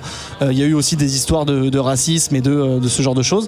Donc voilà, c'est un mélange qui est assez étonnant, à l'image de voir des membres de sang sur un arbre vert, tu vois. Je m'attendais pas à ce genre de truc, et je suis assez surpris. J'ai vraiment envie de connaître la suite parce que j'ai lu que les 3 premiers. Voilà, je trouve que c'est vraiment bien fichu dans la mise en scène. Il y a quelque chose d'assez efficace aussi. T'avais lu Détective Chou? Non, mais j'aimais bien déjà le design. Mais voilà, je trouve que c'est vraiment bien fichu, et j'ai envie de savoir la suite. Donc voilà, ça m'a bien plu. Sam, ton avis? Oui, alors Ben disait qu'au début ça peut rebuter, et graphiquement. Et c'est vrai que quand je l'ai regardé, j'ai commencé par le regarder sur écran. Le dessin était plus grand, et au début ça m'a fait vraiment bizarre. J'ai mis un moment avant de m'y faire vraiment. Mais en fait c'est vrai que ça marche très bien graphiquement, et surtout après l'avoir vu du coup en issue, en format réel et sur papier, ça marche bien, les couleurs sont très belles. Tony Chu, j'ai jamais lu, mais ça m'a toujours tenté. Ouais, mais j'ai un problème, c'est que j'ai un beau-frère qui me l'a vendu. Mon père qui est infecté. il se vend lui-même comme étant un super-héros ayant le super goût comme super pouvoir, et il me donnait ça comme excuse à son délire. Du coup, j'ai jamais accepté d'aller plus loin. Mais non, les personnages, par contre, contrairement à Blackwood, sont beaucoup plus profonds et beaucoup plus intéressants. Le Jedia, comme disait Ben, on ne sait pas. Ketrus, tu parlais tout à l'heure de l'interrogatoire du petit garçon là, qui vient voler pour on ne sait qui au final. On dirait une scène mafieuse un peu malsaine, et puis au final il lui donne un bras comme pour l'attendrir. On ne sait pas s'il est bon, s'il est mauvais, où est-ce que c'en est. On ne sait pas non plus d'où vient cette graine et ce délire. Il y a des suspicions quand même un peu bizarres. Le personnage du jeune homme aussi, le garçon là du coup qui est sauvé, est super marrant. Il est au début le petit gringalet pas sympa qui veut voler, et après mais qui sait se battre. Il a dû avoir une formation de ninja ou je sais pas quoi, et du coup on le voit après. Tout à fait, absolument. Après dans l'école on le voit défendre tout le temps De quoi ? Takashi. Non, on le voit défendre en permanence en arrière-plan le fils de Zeki, Riley, qui se fait un petit peu... Non, rien. Qui se fait un peu battre par ses petits camarades. Et tous ces personnages sont intéressants, mais Zeki lui-même est beaucoup plus profond qu'on a l'impression au début. Toute son histoire a l'air un peu dure, et c'est vrai qu'il y a deux tons très différents entre l'humour et les personnages qui sont touchés, qui sont un petit peu blessés dans leur profondeur. Et puis il y a beaucoup d'humour durant la visite. Tout le temps, ouais. J'ai noté, notamment dans la visite, là t'as les enfants qui sont en train de voir les fermiers qui sont en train de couper au sécateur des doigts sur l'arbre qui saigne et tout ça. Et le gamin qui fait « Mais je veux venir dormir avec vous ce soir, maman ». Et la mère qui répond « Mais tu sais mon chéri, personne dormira ce soir ». Donc voilà, non, c'est assez fun, et puis c'est beau. C'est beau, même s'il faut un temps d'adaptation. Les couleurs sont assez dingues. C'est très très très coloré, très pop. Nivrae, Ouais. as-tu été séduit de la même façon? Alors, peut-être pas autant que Sam, qui a l'air complètement tombé amoureux de ces arbres qui font pousser des mains. Et des culs. À un moment, il y a une brochure avec un cul. J'ai pas vu l'arbre à cul, mais. Plus que ça, c'est qu'il y a une zone réservée aux adultes. Je veux voir ça. Où, les mecs font la queue. Où tu vois les mecs qui font la queue pour pouvoir rentrer dans la zone. Donc on te montre pas ce qu'il y a dans la zone, mais de mémoire, c'est pour les adultes uniquement. Et donc en fait, tu commences par une cover. Sur la cover, tu vois un espèce de jardinier qui est en train d'arroser des mains vertes qui poussent au sol. Donc j'ai commencé par me dire, en fait, ils ont fait un comics de plantes versus zombies, tu vois. Enfin, tu dis c'est un peu chelou. Et donc tu démarres sur ce cauchemar, comme disait Ketrus, ce gars qui part avec sa famille pour rejoindre le terrain familial, pour réemménager dans la ville où il a vécu quand il était petit. Tu veux dire le terreau familial? Le terreau familial, oh, directement, c'est un peu ça. Et quand tu te retrouves chez papy et mamie et que tu démarres à prendre un petit train pour te faire la visite guidée de la ferme, tu dis que c'est déjà pas normal, il se passe un truc vraiment bizarre. Et après, c'est vrai que c'est rapidement expliqué, cette histoire de cellule souche qui a été créée à partir d'une vision du grand-père. Donc tu fais ok, bon, pourquoi pas, ok, admettons. Et plus ça avance et plus tu dis il est bizarre le grand-père, parce qu'il est hyper souriant, il a l'air trop sympa. C'est ce qu'on dit de tous les grands-pères, non? C'est ça. Et d'un coup, t'as cette fameuse histoire avec ce petit gamin, et là tu vois qu'il bascule, qu'il y a un côté sombre, qu'il se passe un truc vraiment très étrange, qui cache forcément des choses. Et c'est intriguant. Je suis pas sûre de continuer. Je pense que je demanderai des nouvelles d'ici 2-3 numéros. Si c'est ça 5 continue. issues en tout, hein. C'est 50. 5, ouais. Ah, c'est une mini-série aussi. Non, c'est un premier arc, je pense que ça va. PPB en janvier. Ouais. Ok. Bon, alors T'avais lu Détective Chou ou pas, toi? Non, j'ai pas lu des. Tu nous fais chier avec ton Détective Chou. Mais non, mais en fait, franchement, il faut le lire, il faut le lire. C'est énorme, c'est vraiment Mais super est-ce bien. qu'il y a C'est des arbres avec intelligent, c'est péchu. Non, c'est l'histoire d'un psychopathe. C'est péchu. C'est un détective qui, en mangeant les choses, peut retracer la mémoire de ce qu'il mange. Ah, c'est pas Détective Chou, mais en c'est français, H-O-U-X. C'est Je croyais qu'on était encore dans l'agriculture, d'accord. Mais non, mais si vous avez aimé Détective Chou, j'arrive pas à le prononcer, ça, vous allez être tout de suite séduit. Non, mais Rob Gollory, c'est ouf. Enfin voilà, faut le lire. C'est énergique, c'est péchu, c'est drôle. C'est trop bien. En anglais, si. Ouais, mais en français, c'est Chou, c'est en Peut-être, ouais. Je confonds avec le titre français. Et en français, c'est Tony Chou. Mr. Box, toi, tu l'as également lu. Oui, toujours. Et toi, en tant qu'illustrateur, qu'est-ce que tu en as pensé? Alors, c'est pas juste en tant qu'illustrateur que je vais commenter ça, mais. Ok. Mais en tant qu'être humain. Que personne qui respire et qui réfléchit. Non, tu as à cœur, bordel. Alors déjà j'aime beaucoup son travail en général. J'avais lu justement Tony Chu, qui s'appelle Chu aussi. Donc j'avais lu dans son intégralité et qui est vraiment très cool, que j'avais vraiment beaucoup aimé et du coup ça me faisait plaisir de le retrouver un petit peu. Et le concept en plus est hyper cool, c'est simple mais c'est vraiment efficace. Mettre en plus dans cette relation père-fils qui fonctionne, c'est vraiment très chouette. Mais alors, il y a, je sais pas si un style a changé, mais il y a plein de petites choses qui font que j'ai quand même pas mal grimacé. Déjà, il écrit beaucoup à la main, généralement dans tous les décors. Il y a beaucoup d'écriture un peu partout qu'il écrit lui-même, qui en a un effet un peu dégueulasse puisque c'est fait à la va-vite. Oh. Et non, franchement, coupez-lui son micro. C'est pas beau du tout. Et du coup, il y a plein de petites infos cachées, il y a plein de petits détails là-dessus. C'est dommage que ça soit mal écrit, mais par exemple, il y a un scientifique, je crois. Il y a un scientifique qui est en train d'examiner une plante un peu spéciale et il écrit juste sur sa feuille What the fuck science. Ah oui, c'est ça, Analysis. C'est chouette, mais il y a plein de trucs écrits qui sont un peu écrits avec le cul et ça, je trouve ça un peu dommage. Je trouve que ça participe à l'ambiance. Franchement, non, mais ça, justement, alors, il y a un truc, les gamins sont tous super moches. Ils sont dégueulasses. Pas autant que dans Jenny Finn. On prend n'importe quelle image de gamin, on dirait un petit corps sur une tête moche d'adulte de 35 ans, 45 ans, voire même 50 selon les pages. C'est pour ça que je parlais de traits un peu caricatural. Pour moi, ça fait partie du style du gars en fait. Bah oui, mais je reconnais pas les gamins. Il y a des fois où tu vois des scènes avec des gamins. C'est une maladie, ça, je croyais pas reconnaître les visages des gens. C'est une maladie, mais il y a un moment où ils sont dans une cour de récré. Non, mais je suis d'accord. J'ai cru que c'était les monos à un moment, je suis d'accord. Ouais. Au lieu que ce soit vrai, c'est vrai. Et c'est dommage parce que sinon tout le reste était pas mal. Et le dernier petit truc, alors moi au contraire, c'est les couleurs où j'ai eu du mal. Où je trouve que certaines pages fonctionnent, d'autres j'ai pas accroché. Alors là ça reste subjectif. Certaines pages d'ambiance où justement il y a l'arbre, on coupe le bras qui se rapproche du mec et qui s'accroche à lui. Je trouve que ça fonctionne hyper bien. Et je crois qu'il y a dans l'issue 3, il y a une attaque de monstre, je vais pas trop en parler, mais qui est toute en verte. Et je trouve qu'elle fonctionne pas du tout. Je trouve ça assez dégueulasse, même dans la mise en scène. Mais bon, ça reste que subjectif. Par rapport à Blackwood par exemple, je disais que tout à l'heure il y avait un genre de promesse d'une enquête avec plein de trucs un peu mystérieux et tout, où ça marchait pas. Là ça marche alors qu'il y a techniquement moins de trucs qui sont montrés en dessin. Il y a une ambiance vraiment, dès que t'as un personnage qui arrive, juste un regard d'un personnage, tu te dis ok, lui il a un truc caché. Il y a un vrai mystère, malgré l'humour, et c'est pas du tout incompatible, malgré toutes les blagues, tous les trucs qu'il y a derrière.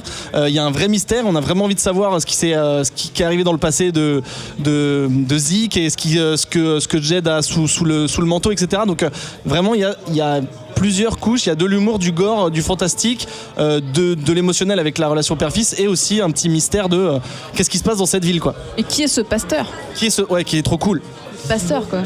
Les comics dont on a parlé cette semaine, vous les retrouvez sur les détails du podcast. Ça dépend dans des applications. Des fois, il suffit d'appuyer 2 fois sur le podcast pour avoir les liens. Si vous n'avez pas l'occasion de le faire, vous allez simplement sur nos comptes Twitter où on résume tout simplement les épisodes. Et au fur et à mesure, vous allez pouvoir télécharger l'épisode directement. Si vous vous abonnez au flux, attention, c'est très important. En même temps, si vous nous écoutez, c'est que vous l'avez déjà fait. Mais sinon, parlez-en autour de vous. Ça peut être sympa. @comicsoutcast pour Twitter et le Bouya Comics Club pour discuter des comics que vous avez lus. Et LinkedIn, n'oublions pas LinkedIn. T'as dit quoi ? LinkedIn. Non, n'oublions pas Instagram. Alors nous ne sommes pas Studio 404, donc on va pas parler de Linkidic. Arrêtez de parler de bite. Liquidic, j'ai dit. Ah oui, Liquidic. C'est très sale. La bite qui coule. Ah non ! On se retrouve dans un instant pour parler avec Mr. Box et un peu plus tard pour parler de Spider-Man sur PS4. A tout de suite. Rob Gollery, c'est trop bien. De retour dans la deuxième partie de ce 103e épisode de Comics Outcast, toujours avec les chroniqueurs qui ont fait le chemin pour venir à Lille dans le dernier bar. On en est à nos certaines bières, parce que là je commence à plus voir tout droit.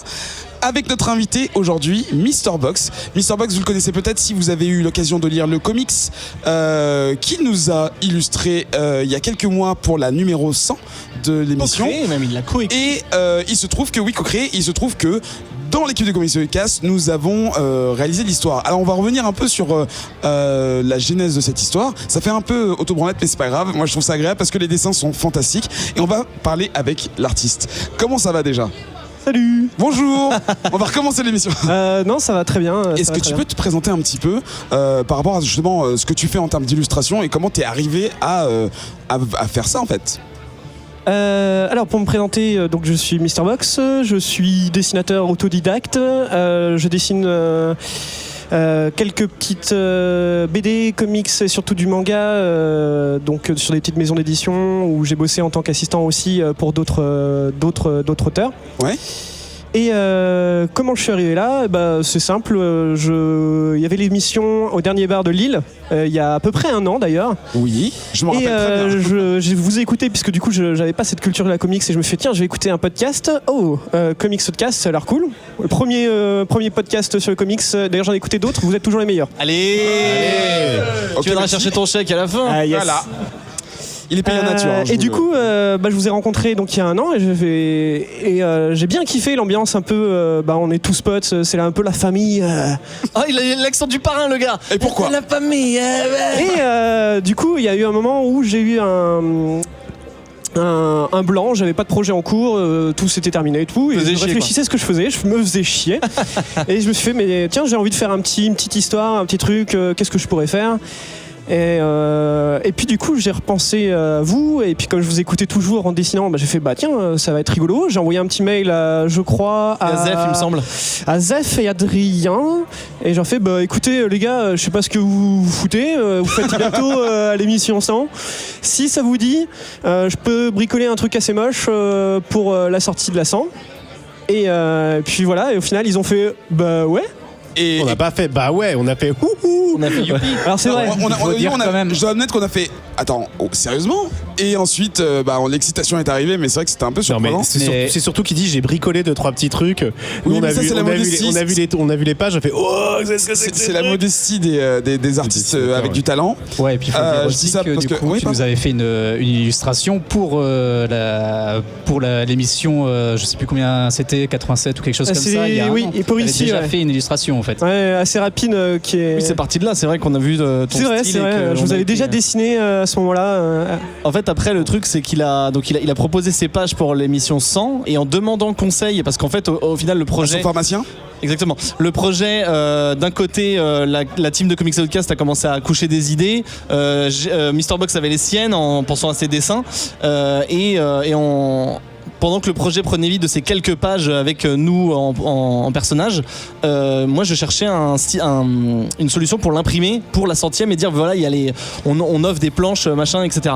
Et j'ai C'est demandé. là qu'une tierce partie entre en jeu. Exactement, j'ai pensé à Alexandre Sauzet qui avait fait un Comics Outcast, qui travaille chez Gros bisous, Snorgle. Alex. Gros bisous à lui, pour lui demander conseil en lui disant selon ce projet, est-ce que tu penses qu'on devrait faire comme ça? Comment je peux l'imprimer de façon pas copy top et un truc un peu bien, tu vois. Et en discutant avec lui, il m'a donné des conseils et tout. Et à un moment, je me suis dit allons-y, lançons-nous. J'ai rien à perdre. Je lui ai demandé est-ce que toi, ça t'intéresserait de l'éditer en tant que Snorgle, mais par contre, on a zéro thune. C'est un peu comme bonjour, tu voudrais faire ça pour nous, mais par contre, on peut te payer en On n'a pas biscuits. d'argent, voilà. T'es Et en gros, graphiste, tu connais. exactement. Il m'a pas dit oui tout de suite parce que ça tient pas que de sa décision à lui, mais lui il était très chaud parce que il connaît l'émission, il est déjà venu dedans et tout ça machin, et le projet le tentait, il connaissait MrBox, etc. Et donc quelques temps après, il a donné son go en nous disant voilà, on peut faire un comics entier, une issue professionnelle, de qualité professionnelle, imprimée par Snorgle, et voilà. Et c'est là que c'est devenu un projet professionnel, et que même s'il n'y avait pas d'argent de notre côté en tout cas impliqué, non, mais c'est en fait le truc, c'est que c'est pour ça que ma question, j'ai envie de demander à MrBox comment t'as réagi quand on t'a annoncé que tes 2 pages un peu clin d'œil sympa entre potes, c'est devenu un projet, même si c'est un comics qui allait pas être vendu dans le commerce et qui allait être généreusement donné, au final c'était un projet professionnel, quoi. Et puis en termes de temps de travail et de charge de De travail. 24 pages. Est-ce que tu as pleuré? Beaucoup. Ah, le nul, il a Combien de temps? pleuré, ah, le Alors, bébé. Ouais, j'ai taché de larmes mes premières planches. Et en vrai, en fait, j'ai cherché à faire une bonne histoire. Je m'en foutais de savoir si jamais j'allais gagner de l'argent ou quoi que ce soit. J'avais juste envie de faire une histoire et qu'on se dise en fait, c'est marrant. Et du coup, j'ai quand même l'impression, en le relisant, qu'il y a quand même des blagues qui fonctionnent, et j'ai quand même l'impression que j'ai réussi à faire, même si c'est pas très modeste de dire ça, une bonne histoire. Après, forcément, sur son travail, on est toujours un peu dur, et quand je le revois aujourd'hui, je fais j'aurais pu faire ça mieux, etc. Mais en soi, ça valait trop le coup, quoi. ça valait le coup. Et du coup, en tant que là, donc tu nous expliques que tu n'es pas encore professionnel dans l'exercice. Tu es rémunéré en tant qu'illustrateur? Oui. D'accord, donc je Mais pas recommence la là-dessus. question. Mais t'es même prof Mais de pas manga là-dessus. si je, Oui, c'est ça, si ce je que dévoile j'allais pas. T'es professeur de manga, tu fais des cours de manga. Je fais aussi des cours de manga, ouais, Voilà. qui sont Mangas. sur l'île. Exact. Est-ce qu'on peut dire que tu es mangaka? Oui. Ah, stylé. Ah, il a quand même hésité pendant 3 secondes. Mais parce qu'il est humble de ouf. Mais justement, question, en tant que mangaka, et t'es beaucoup plus proche du monde des mangas graphiquement que du monde des comics. Tu l'as dit toi, que t'étais pas trop dedans au départ. Comment t'as fait pour te... Est-ce que déjà tu t'es senti obligé de te caler graphiquement au code du comics? Est-ce que oui ou non? Et à quelle part il y a eu dans le manga, enfin quelle influence manga et quelle influence comics t'as eu dans ce projet? C'est une question qui est vraiment très intéressante. Mais je sais. Je pense que là, je vais juste, avant de répondre, considérer... Il y a beaucoup de gens qui font la différence entre le manga, le comics, la BD, etc. Et je comprends tout à fait. J'ai tendance à dire que c'est un peu comme la musique. Du coup, on peut aimer la musique, mais il y en a quelques-uns qui vont aimer le rock, il y en a quelques-uns qui vont aimer le jazz, le rap, etc. Ils ont chacun leur propre code, ils ont chacun leur façon de fonctionner, mais ça t'empêche pas de prendre un code et de l'appliquer à un autre. Non, carrément. Voilà, il y a beaucoup d'auteurs, même dans le comics, ils pourraient dessiner des mangas beaucoup mieux. Je pense à James Saren qui a un trait... Ouais, carrément. qui a un trait très manga au final. Mais je me suis posé plus la question en termes de pagination, de la mise en page, etc. Si j'allais faire. Donc j'ai pas mal expérimenté. Je crois que d'ailleurs c'est la première œuvre que j'ai fait entièrement dessin numérique. Donc du coup il y a Toi, t'es d'abord papier. Ouais, je Toi, suis à ton l'encre de prédiction, Chine, ouais, d'accord. au pinceau, tout ça. Et là, D'accord. j'ai fait non, je veux le faire en numérique. Ce sera peut-être beaucoup mieux. Je sais pas si c'est beaucoup mieux, mais en tout cas, j'ai beaucoup appris. Ça, c'était cool. Ça m'a permis d'expérimenter un style que je ne maîtrisais pas, que je connaissais pas. Et oui, Adrien? Non, mais en fait, je suis un peu étonné que tu dises ça parce que derrière toi, il y a des crayonnés, je crois. Donc du coup, en fait, c'est quoi ton processus? Alors, exact. C'est l'ancrage qui a été fait en numérique. Je suis parti de crayonner, donc j'ai fait des pages. Alors en plus, c'est du papier manga, donc si jamais les gens regardent bien, c'est tu vois, c'est des mangas. Oui, Oui, c'est vrai. On arrête tout, on change tout, reprenez tout. Il Là, a même pas c'est pris mort. du papier comics. Manga ou casse quoi. Qu'on les détruise tous. Et j'ai dessiné le crayon entièrement sur le papier, et ensuite j'ai numérisé ça, j'ai ouvert Photoshop, mon meilleur ami, et j'ai expérimenté d'ancrer dessus. D'ailleurs, ceux qui sont observateurs remarqueront que les premières pages sont pas ancrées de la même manière que les suivantes. Parce que voilà.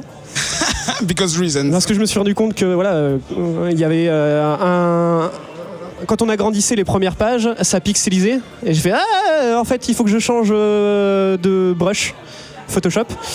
Et voilà, donc j'ai beaucoup appris. Il y avait aussi le fait que c'était en bicouleur. Ouais. Donc c'était ça, un défi de choisir quelle couleur c'était, parce qu'il y avait le bleu, on avait le choix du bleu pendant un moment, et puis on s'est dit bah ça sera peut-être un peu terne, etc. Donc on a choisi orange pour que ça soit un peu punchy, mais c'est pas une couleur facile à placer. Et voilà, donc c'est une impression en 2 couleurs d'ailleurs, c'est même pas une impression complètement en couleur. Non, c'est ça. En fait, Sauf la couverture. C'était une question de budget parce que justement pour reparler de Snorgle et d'Alex OZ, quand on a parlé quand je lui ai dit est-ce que vous pouvez gérer ce projet avec Snorgle, donc oui, etc. Et au bout d'un moment, j'ai dit combien ça coûterait, machin, qu'est-ce qu'on est capable de faire dans les temps, parce qu'il y avait aussi une histoire de délai, parce qu'on voulait sortir pour la 100. Et justement, je lui ai posé des petites questions, je lui ai demandé ce qui pour lui était le plus difficile. Il m'a dit le plus difficile, c'est de trouver le juste milieu entre notre budget et le fait de faire un beau truc. Ça a coûté donc 500 € pour être totalement transparent. Il dit ça implique de faire des sacrifices sur certains trucs, genre la couleur, donc une seule couleur, une deuxième et une troisième couverture, c'est plus difficile de faire des variantes quand t'as qu'un petit budget. Et lui, il m'a dit qu'il trouvait il était content du résultat, même si pour lui le papier aurait pu être plus épais, donc c'est un petit détail. Mais ça c'est les trucs de leur collection quoi. C'est ça. Et donc en fait, si on l'avait fait tout en couleur, comme un comics Marvel, DC ou ce que tu veux, ça aurait coûté beaucoup plus cher. C'est pour ça qu'on s'est centré sur la bichromie, mais c'est vrai que ça, toi, il me semble que ça t'a lancé un genre de défi un peu obligatoire, mais du coup c'était artistiquement intéressant, j'imagine, puisque au-delà de choisir la couleur, il fallait savoir où la mettre, etc. Et choisir. Je trouve que tu t'es plutôt bien débrouillé. Tu regrettes ou tu t'es content du rendu de la couleur, ou t'aurais préféré que ce soit en noir et blanc? Quand je le revois aujourd'hui, y a des trucs je me dis ah c'est cool, là j'ai réussi, et en fait à d'autres endroits je fais ah là j'ai raté. Mais globalement franchement c'est toujours très dur de voir même son produit, puisque maintenant c'est plus mon œuvre, c'est un produit fini, et d'avoir un retour arrière, on n'est jamais content en tant que le mot est un peu gros, mais artiste, on n'est jamais content de ce qu'on a fait. Oui, bien sûr. Mais je trouve quand même qu'il y a un truc que dans la mise en page ou dans l'énergie qui se dégage de certaines pages où je suis encore assez content de ce que j'ai fait. Même si j'aurais pu faire mieux. Voilà. T'as l'air exigeant de ton propre travail. C'est vrai que pour être transparent sur la prod avec les auditeurs et les gens qui sont présents ici, on a travaillé en collaboration, donc toute la team Comics Outcast avec Mr. Box, et c'est vrai que on a tous mis des idées en termes de scénario, et une fois qu'il a commencé à faire le storyboard, on lui a fait quelques retours. Enfin, il y avait vraiment des échanges. On a vraiment travaillé comme une prod, parce que Snorgle était éditeur et il donnait aussi son go et ses retours. Mais c'est vrai qu'il y a eu un travail de... Enfin, je pense ça surtout, je dis ça aussi parce que je me dis que tu as dû te poser la question en disant j'espère que ça va leur plaire, même si c'était pas forcément à nous. Nous on était déjà flattés, je veux dire, mais tu voulais coller au style de l'émission et à ce que toi t'écoutais et le style que t'imaginais pour Comics Outcast. Ouais, bah d'ailleurs il y a quelque chose que tu soulèves là avec cet argument, c'est que vous êtes 12. Ouais. Et faire un comics avec 12 personnages principaux, j'ai fait putain de bordel de merde. Dans quoi certains que t'as jamais vu physiquement. Dans certains que j'ai jamais vu physiquement. Donc déjà à la base, vous avez retrouvé certains sur quelques photos en regardant il ressemble à ça. Ah non, attends, c'est pas lui. Ah si, je crois que c'est lui. Oh purée, la photo est floue. C'est Ketrus ça? Ouais, non, attends, c'est pas lui. Ouais. Et du coup, j'ai assez galéré déjà à essayer de trouver personnage. Et t'as réussi à faire parfaitement l'appartement d'Adrien où on enregistre alors que t'étais jamais venu. Là, j'ai stalké son Instagram. J'ai fait ça ressemble à ça. Il y a ça ici. Attends, il y a une bibliothèque, je l'avais pas vu. Et voilà, non, mais clairement, le plus gros défi pour moi, c'était de mettre 12 personnages, que ça soit compréhensible avec 12 personnages principaux dans une histoire. 12 égos à Calais. Ouais. Et que chacun apparaisse, chacun ils ont une petite interaction, et c'était vraiment le plus dur à faire pour moi. Faut quand même noter que depuis, Adrien a entièrement changé la déco de son salon. Vrai. Et je pense qu'il y a peut-être une pression que tu lui as mis en le dessinant. Moi, j'ai vraiment halluciné de ta rapidité sur les planches, tes crayonnés que tu nous envoyais, sur les retours qu'on te faisait, la rapidité sur laquelle tu refaisais les planches, et même après l'ancrage, il y avait quelques réajustements qui ont été demandés, et tu les faisais vraiment avec une rapidité folle, et j'ai même vu à un moment, tu avais refait carrément des crayonnés entièrement de planches. Comment tu fais pour aller aussi vite? Bah c'est simple, il y avait une deadline assez serrée. Voilà. Donc du coup, t'es quand même parti en vacances, arrête de. Ah oui, 3 jours, c'est vrai. Rigole bien sûr. Non, c'est vrai. En fait, au départ, le projet, quand il a été lancé, je crois qu'il restait encore 6 mois. Non, peut-être pas 6 mois, mais il restait 4 mois ou quelque chose comme ça. Et en fait, du coup, avec les différentes réponses et puis le délai d'impression, le délai de livraison, etc. C'est surtout l'étape finale où le dessin, il fallait que je me dépêche, mais j'ai quand même ce truc en me disant je peux pas rendre un truc qui est dégueulasse, je veux quand même que ça soit le plus propre et le plus clean possible. Donc c'est pour ça qu'il y a certaines pages que j'ai refaites parce qu'elles étaient pas bonnes, tout simplement. Et voilà, après c'est le plaisir du travail bien fait. L'exigence. J'ai aussi posé une petite question à Alex Ozet, je voulais l'avis de Mr. Box dessus. Je lui ai demandé si il aimerait, lui, en tant qu'éditeur et même de manière générale en tant qu'amateur de comics, que les maisons d'édition fassent plus ce genre de projet hors Free Comic Book Day, en proposant à des jeunes auteurs de sortir des trucs pour, je sais pas, promouvoir des événements ou des... Enfin, parce que ce qu'on a fait là, c'est quand même pas courant. Enfin, je veux dire, peu de gens le font. Tu vois, Snorgle, ils ont pris un risque financier et éditorial. Comme ça, ouais. Et lui m'a dit que lui, il l'adorerait en tant que fan de comics, mais qu'il pense que le marché de l'édition français n'est pas en assez bonne santé financière pour se permettre ce genre de truc.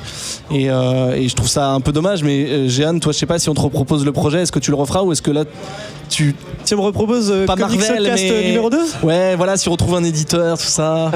Bah moi je suis partant si on a une bonne histoire. Oh, la réponse toute faite.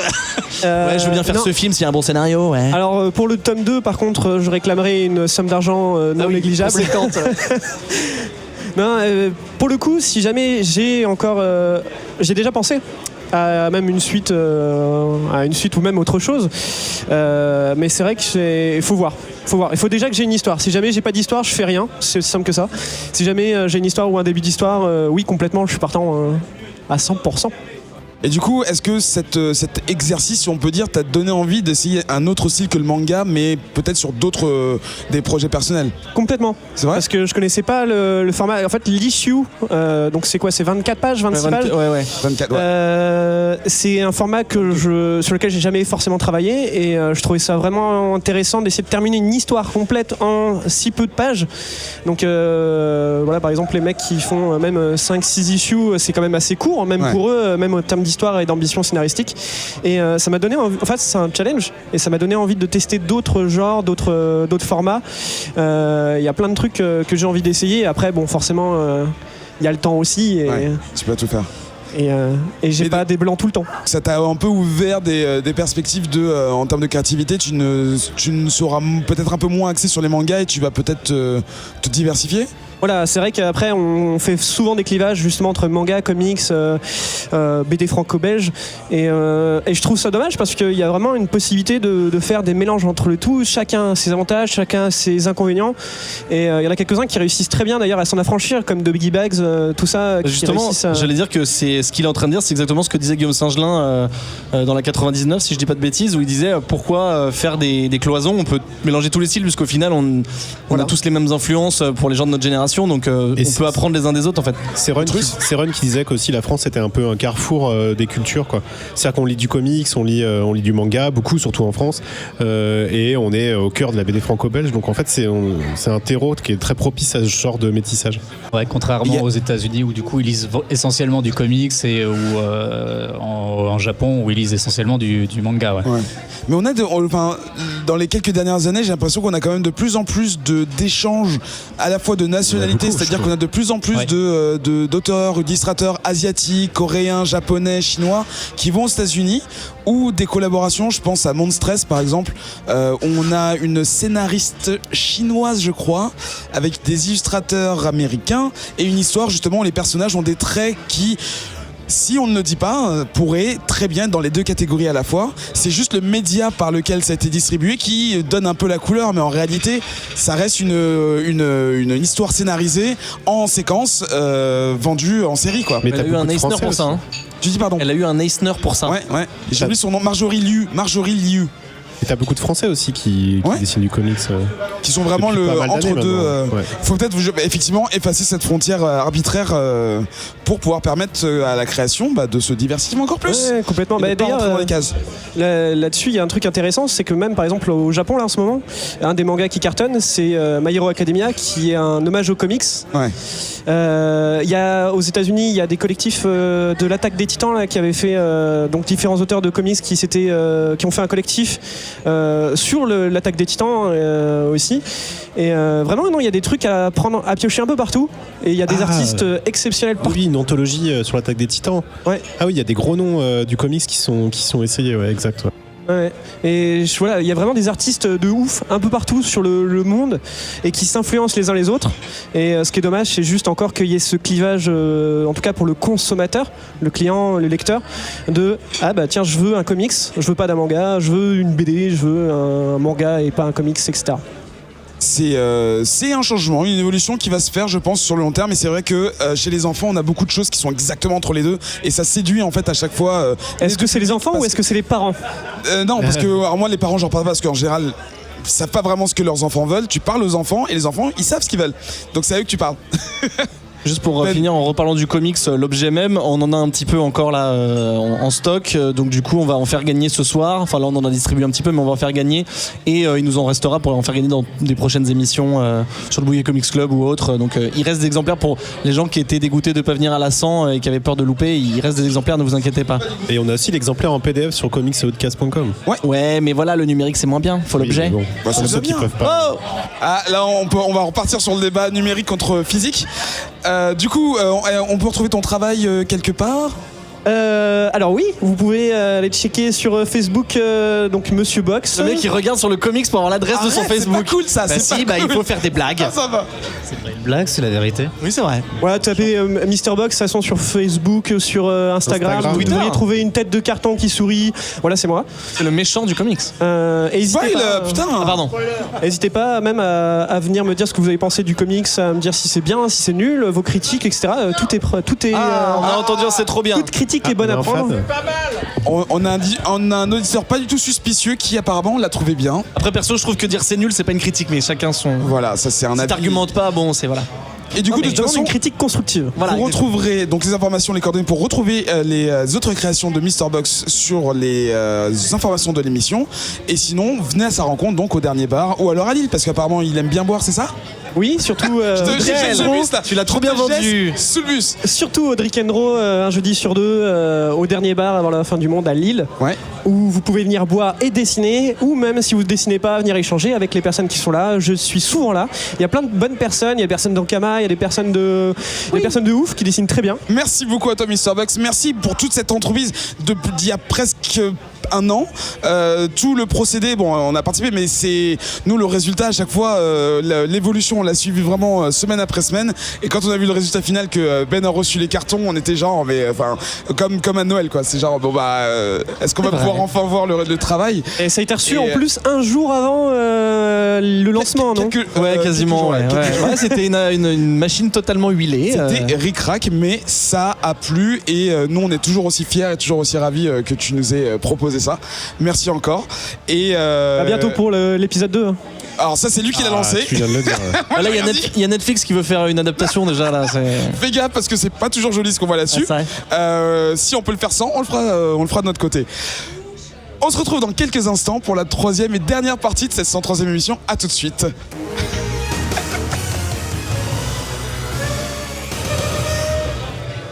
Troisième et dernière partie de cette... Pourquoi il rigole? Je peux plus. Troisième partie de cette émission en public à Lille, au dernier bar avant la fin du monde. Vous êtes là, le dernier bar. Alors je vous ai absolument pas demandé d'intervenir, mais c'est pas grave. Merci pour l'ambiance. On va parler dans ce hors les bulles de jeux vidéo. Absolument. On va essayer d'en faire de plus en plus souvent avec les fêtes qui approchent en plus. Ouais, enfin, faut qu'il y ait des bons jeux quand même. Il faudrait qu'il y ait des Ouais, jeux tout ça, court même. On va parler cette semaine de Spider-Man sur PS4. Marvel Spider-Man. PS4, une exclusivité pour le moment que vous pouvez vous procurer à un prix modique de jeu pour PS4. On se retrouve à jouer Peter Parker, quelle surprise, qui dans ses jeunes années de Spider-Man, il a quand même derrière lui pas mal d'années de justice. Il a mis en prison Electro, 8 années précisément, Electro et tous les Sinister Six en général. Et en fait là, à ce moment-là, il est assistant de Dr. Octopus, qui n'est pas encore Dr. Octopus. Octavius, pardon. Entre deux petits sauvetages de personnes en danger, il va taper les grands vilains de l'univers Marvel, et ceux qui se retrouvent être son ennemi. Nous avons installé un petit moniteur avec le jeu auquel Cutrus C'est le seul à pas avoir joué en amont au jeu. C'est ça. Et du coup, il joue On au n'entend pas ce jeu, que tu dis, il n'a découvre pas le jeu. tutoriel, il est déjà je sais pas, à la première heure de jeu, un truc comme ça. En fait, on va capter ses impressions un peu plus tard. Qu'est-ce que je voulais dire? Oui, c'est Insomniac Games qui a développé le jeu. Qu'est-ce qu'ils ont fait? Ratchet & Clank par exemple. Ah, c'est vrai. Lequel? Ratchet & Clank, le jeu. D'accord, mais il y en a plusieurs en fait, c'est pour ça parce que Laisse-moi tranquille, je sais mais pas. sinon c'était édité par Sony et Marvel. Qu'est-ce que je veux dire? Oui, c'est un jeu solo, le monde est ouvert. Je crois que c'est la première En fois fait, qu'on va ce qu'il faut dire pour que les gens qui nous écoutent se fassent une idée, alors peut-être qu'ils n'auront pas joué, mais on sait jamais, c'est que Batman Arkham City était un très bon jeu il y a quelques temps. Arkham Knight et Arkham. L'autre c'était quoi? Arkham. Origins, merci. En fait, c'est la même chose, c'est la même mécanique de jeu, à peu de choses près, sauf que voilà, on est à New York, il fait jour et que le héros est Spider-Man et que on est. Jour. Il fait pas toujours jour.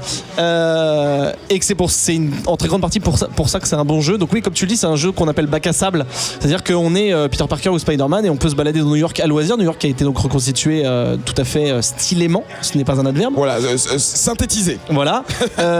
Et en gros, t'as le choix. En fait, t'as plusieurs. Je sais pas si t'allais me demander ça, mais je suis sur ma lancée.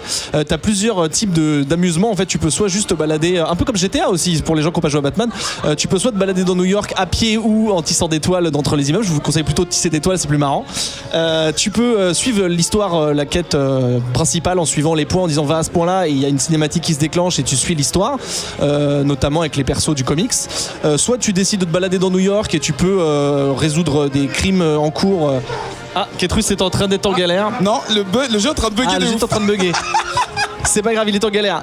Soit tu peux, dès qu'il y a une attaque ou un hold-up ou un braquage ou quelqu'un qui est en galère, tu peux le sauver. Ouais. Tu peux aussi collecter d'innombrables objets sur la carte qui se dévoilent peu à peu pour gagner des points, pour monter de level, pour améliorer ton équipement, tes pouvoirs, etc. Donc c'est de la collectionnite de tout type.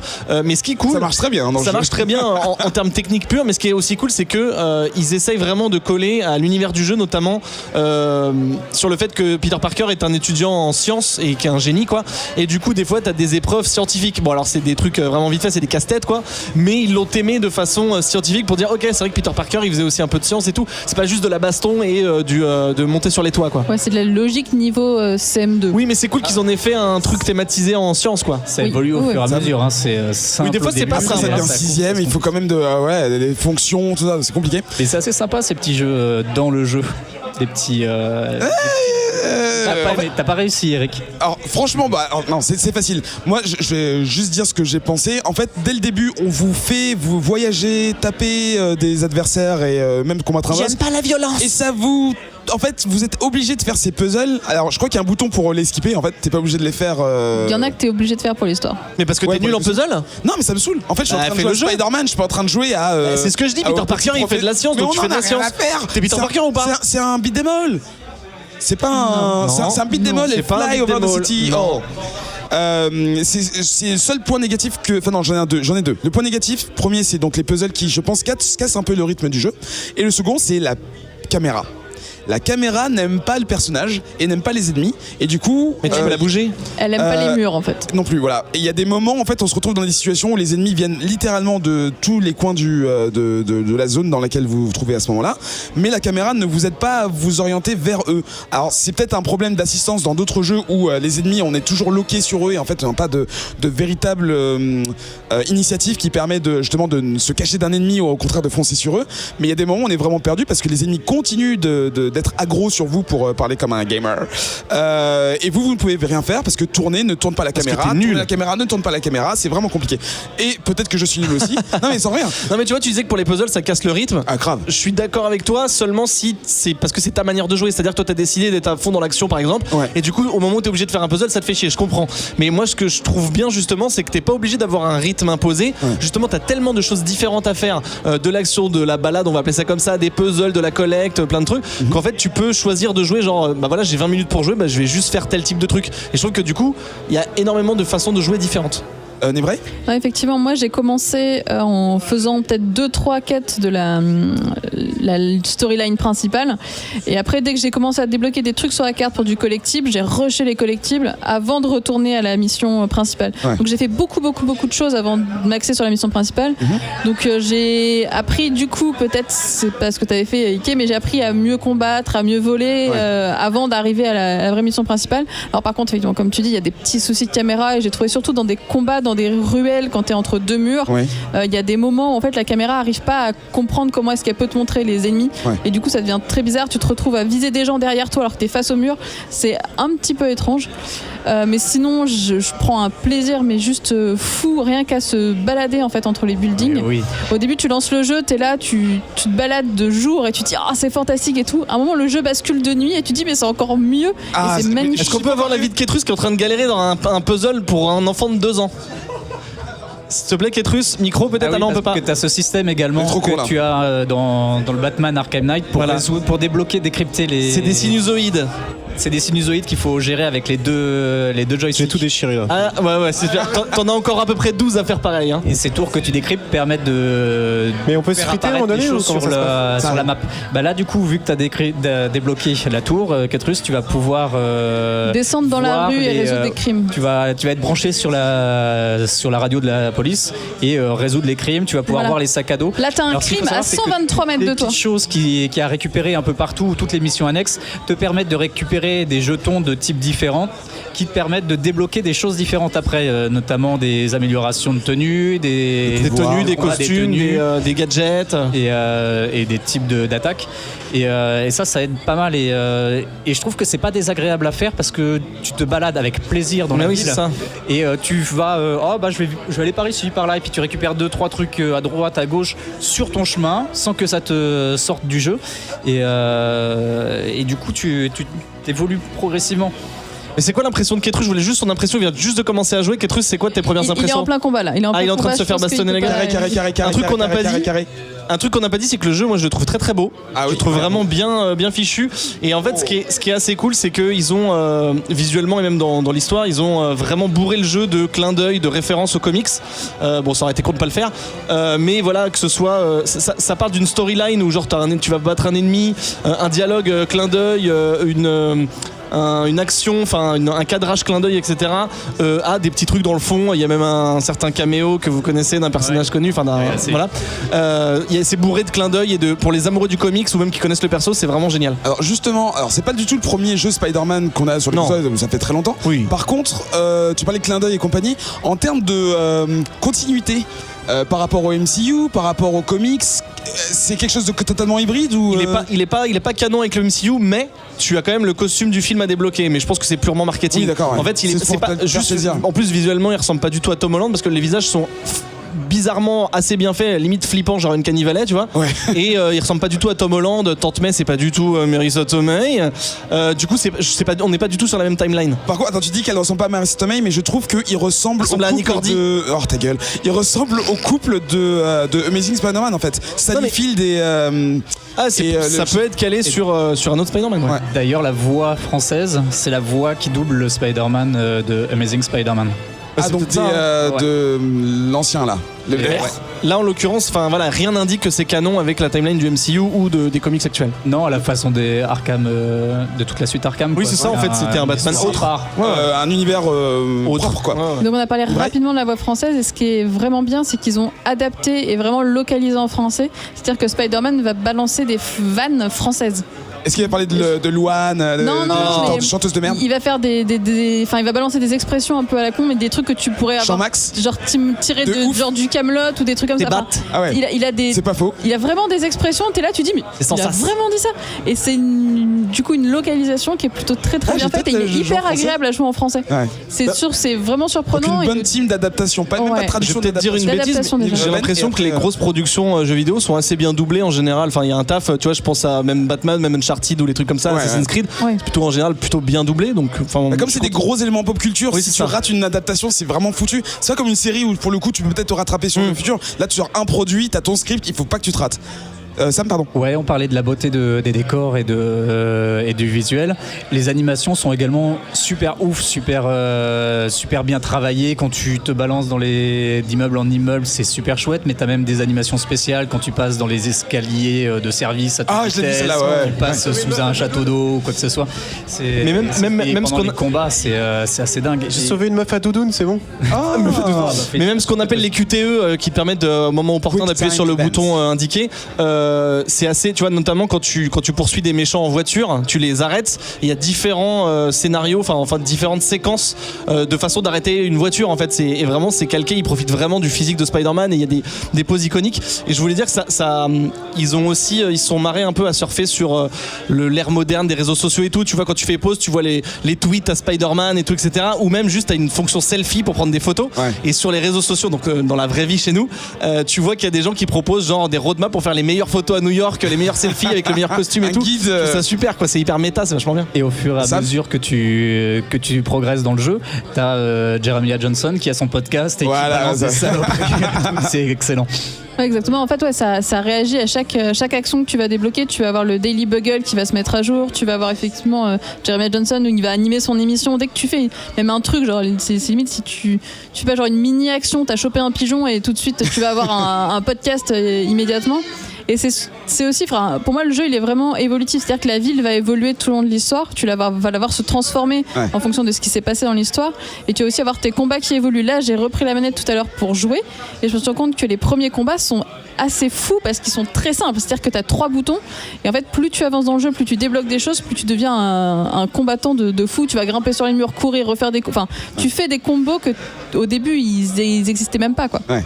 Donc c'est vraiment très, très bon là-dessus. Au niveau des gadgets que tu débloques au fur et à mesure, qui améliorent vraiment ton jeu, quoi. Tu peux sélectionner facilement avec la roulette en plein combat et changer de gadget et changer du coup de type d'attaque, et puis d'adapter à ton type d'ennemi aussi.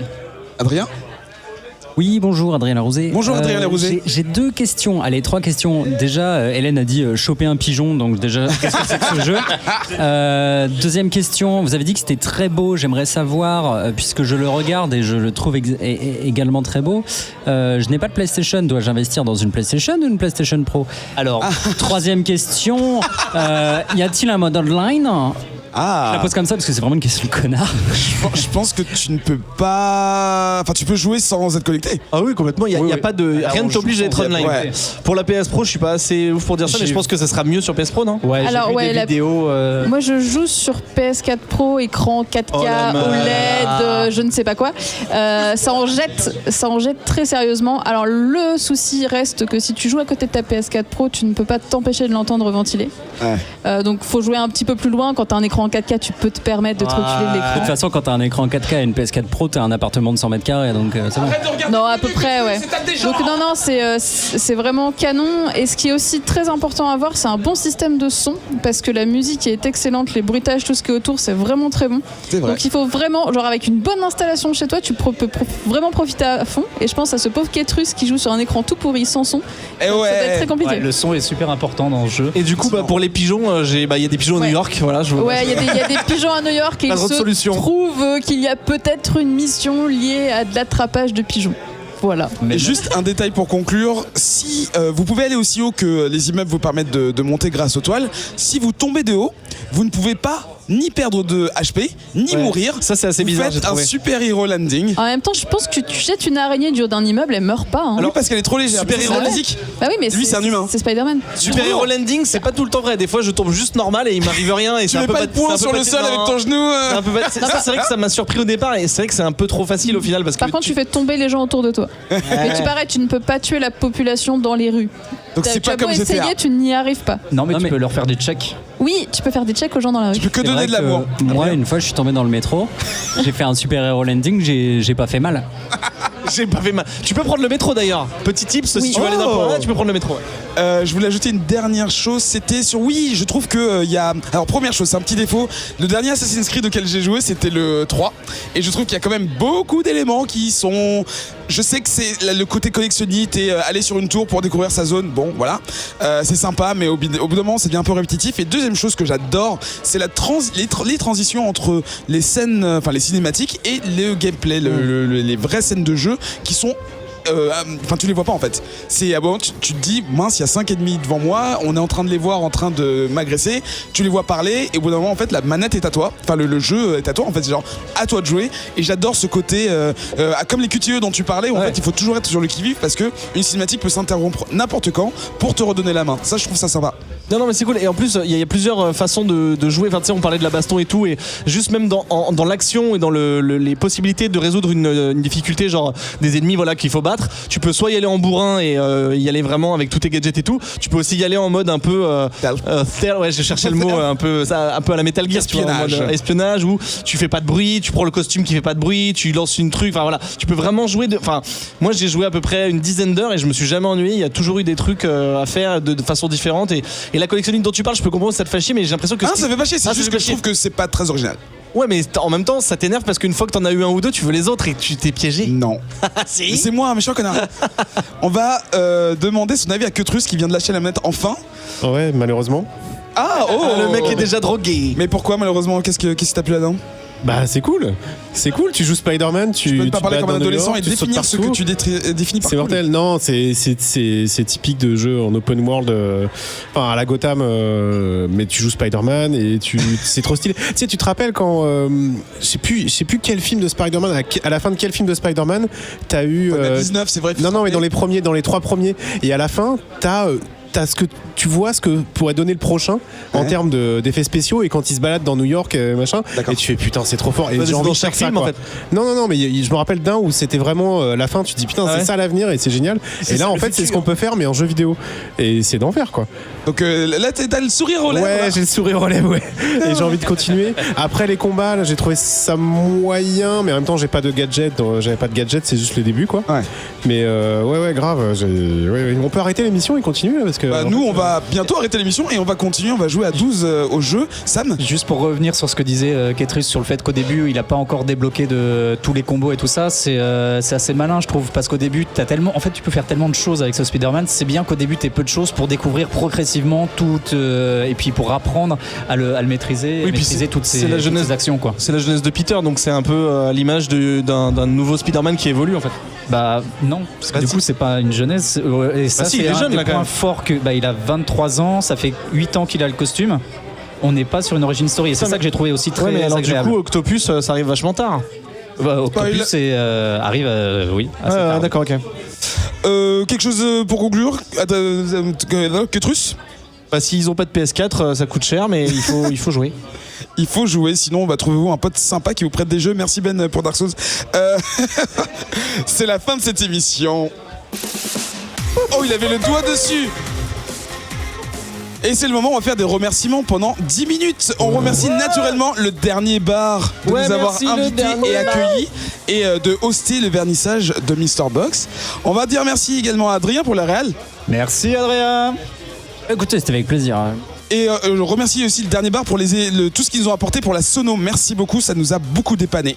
On va dire merci également aux chroniqueurs d'avoir fait le déplacement, pour avoir rejoint toute l'équipe ici à Lille. Merci beaucoup à vous tous. Merci. Vous retrouvez les informations, les contacts sur la page Facebook. Vous avez vu, parce que sur la page de l'émission, pardon, je vous ai dit que je mettais les comptes Twitter des chroniqueurs à chaque fois en bas.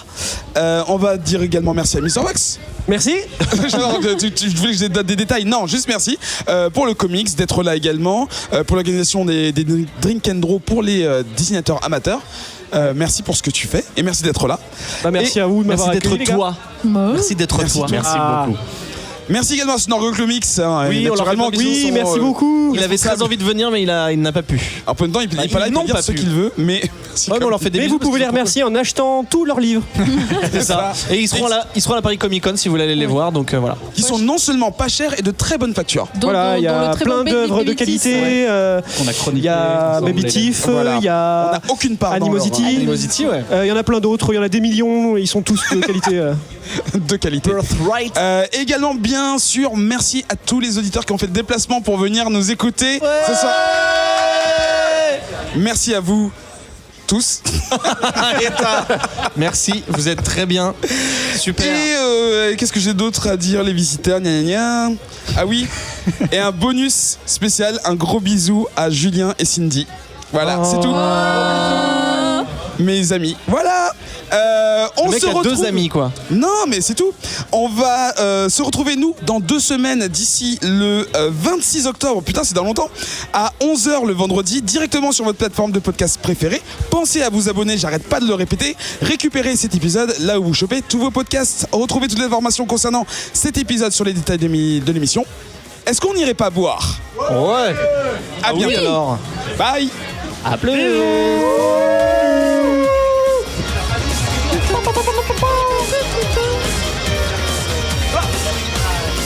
Lâche la PS4. Lâche la PS4. Mettez 5 étoiles sur iTunes. PS4. Mettez 5 étoiles sur Mettez iTunes. 1000 étoiles sur Mettez iTunes. 6 étoiles sur iTunes. 10 000. Et même sur. Vous retirez les étoiles des podcasts des autres et vous les mettez sur le nôtre, d'accord? Ton père, il a volé toutes les étoiles d'iTunes pour les mettre dans tes yeux. Vous recréez un compte pour votre chien, votre soeur, votre mère et vous mettez. Non, c'est pas vrai. Non. Si, faites-le quand même. Elle parle bien de ma mère. Mais on l'aime tous. Mais 5 étoiles sur le podcast. Je sais pas si on m'entend. Il enregistre ou pas?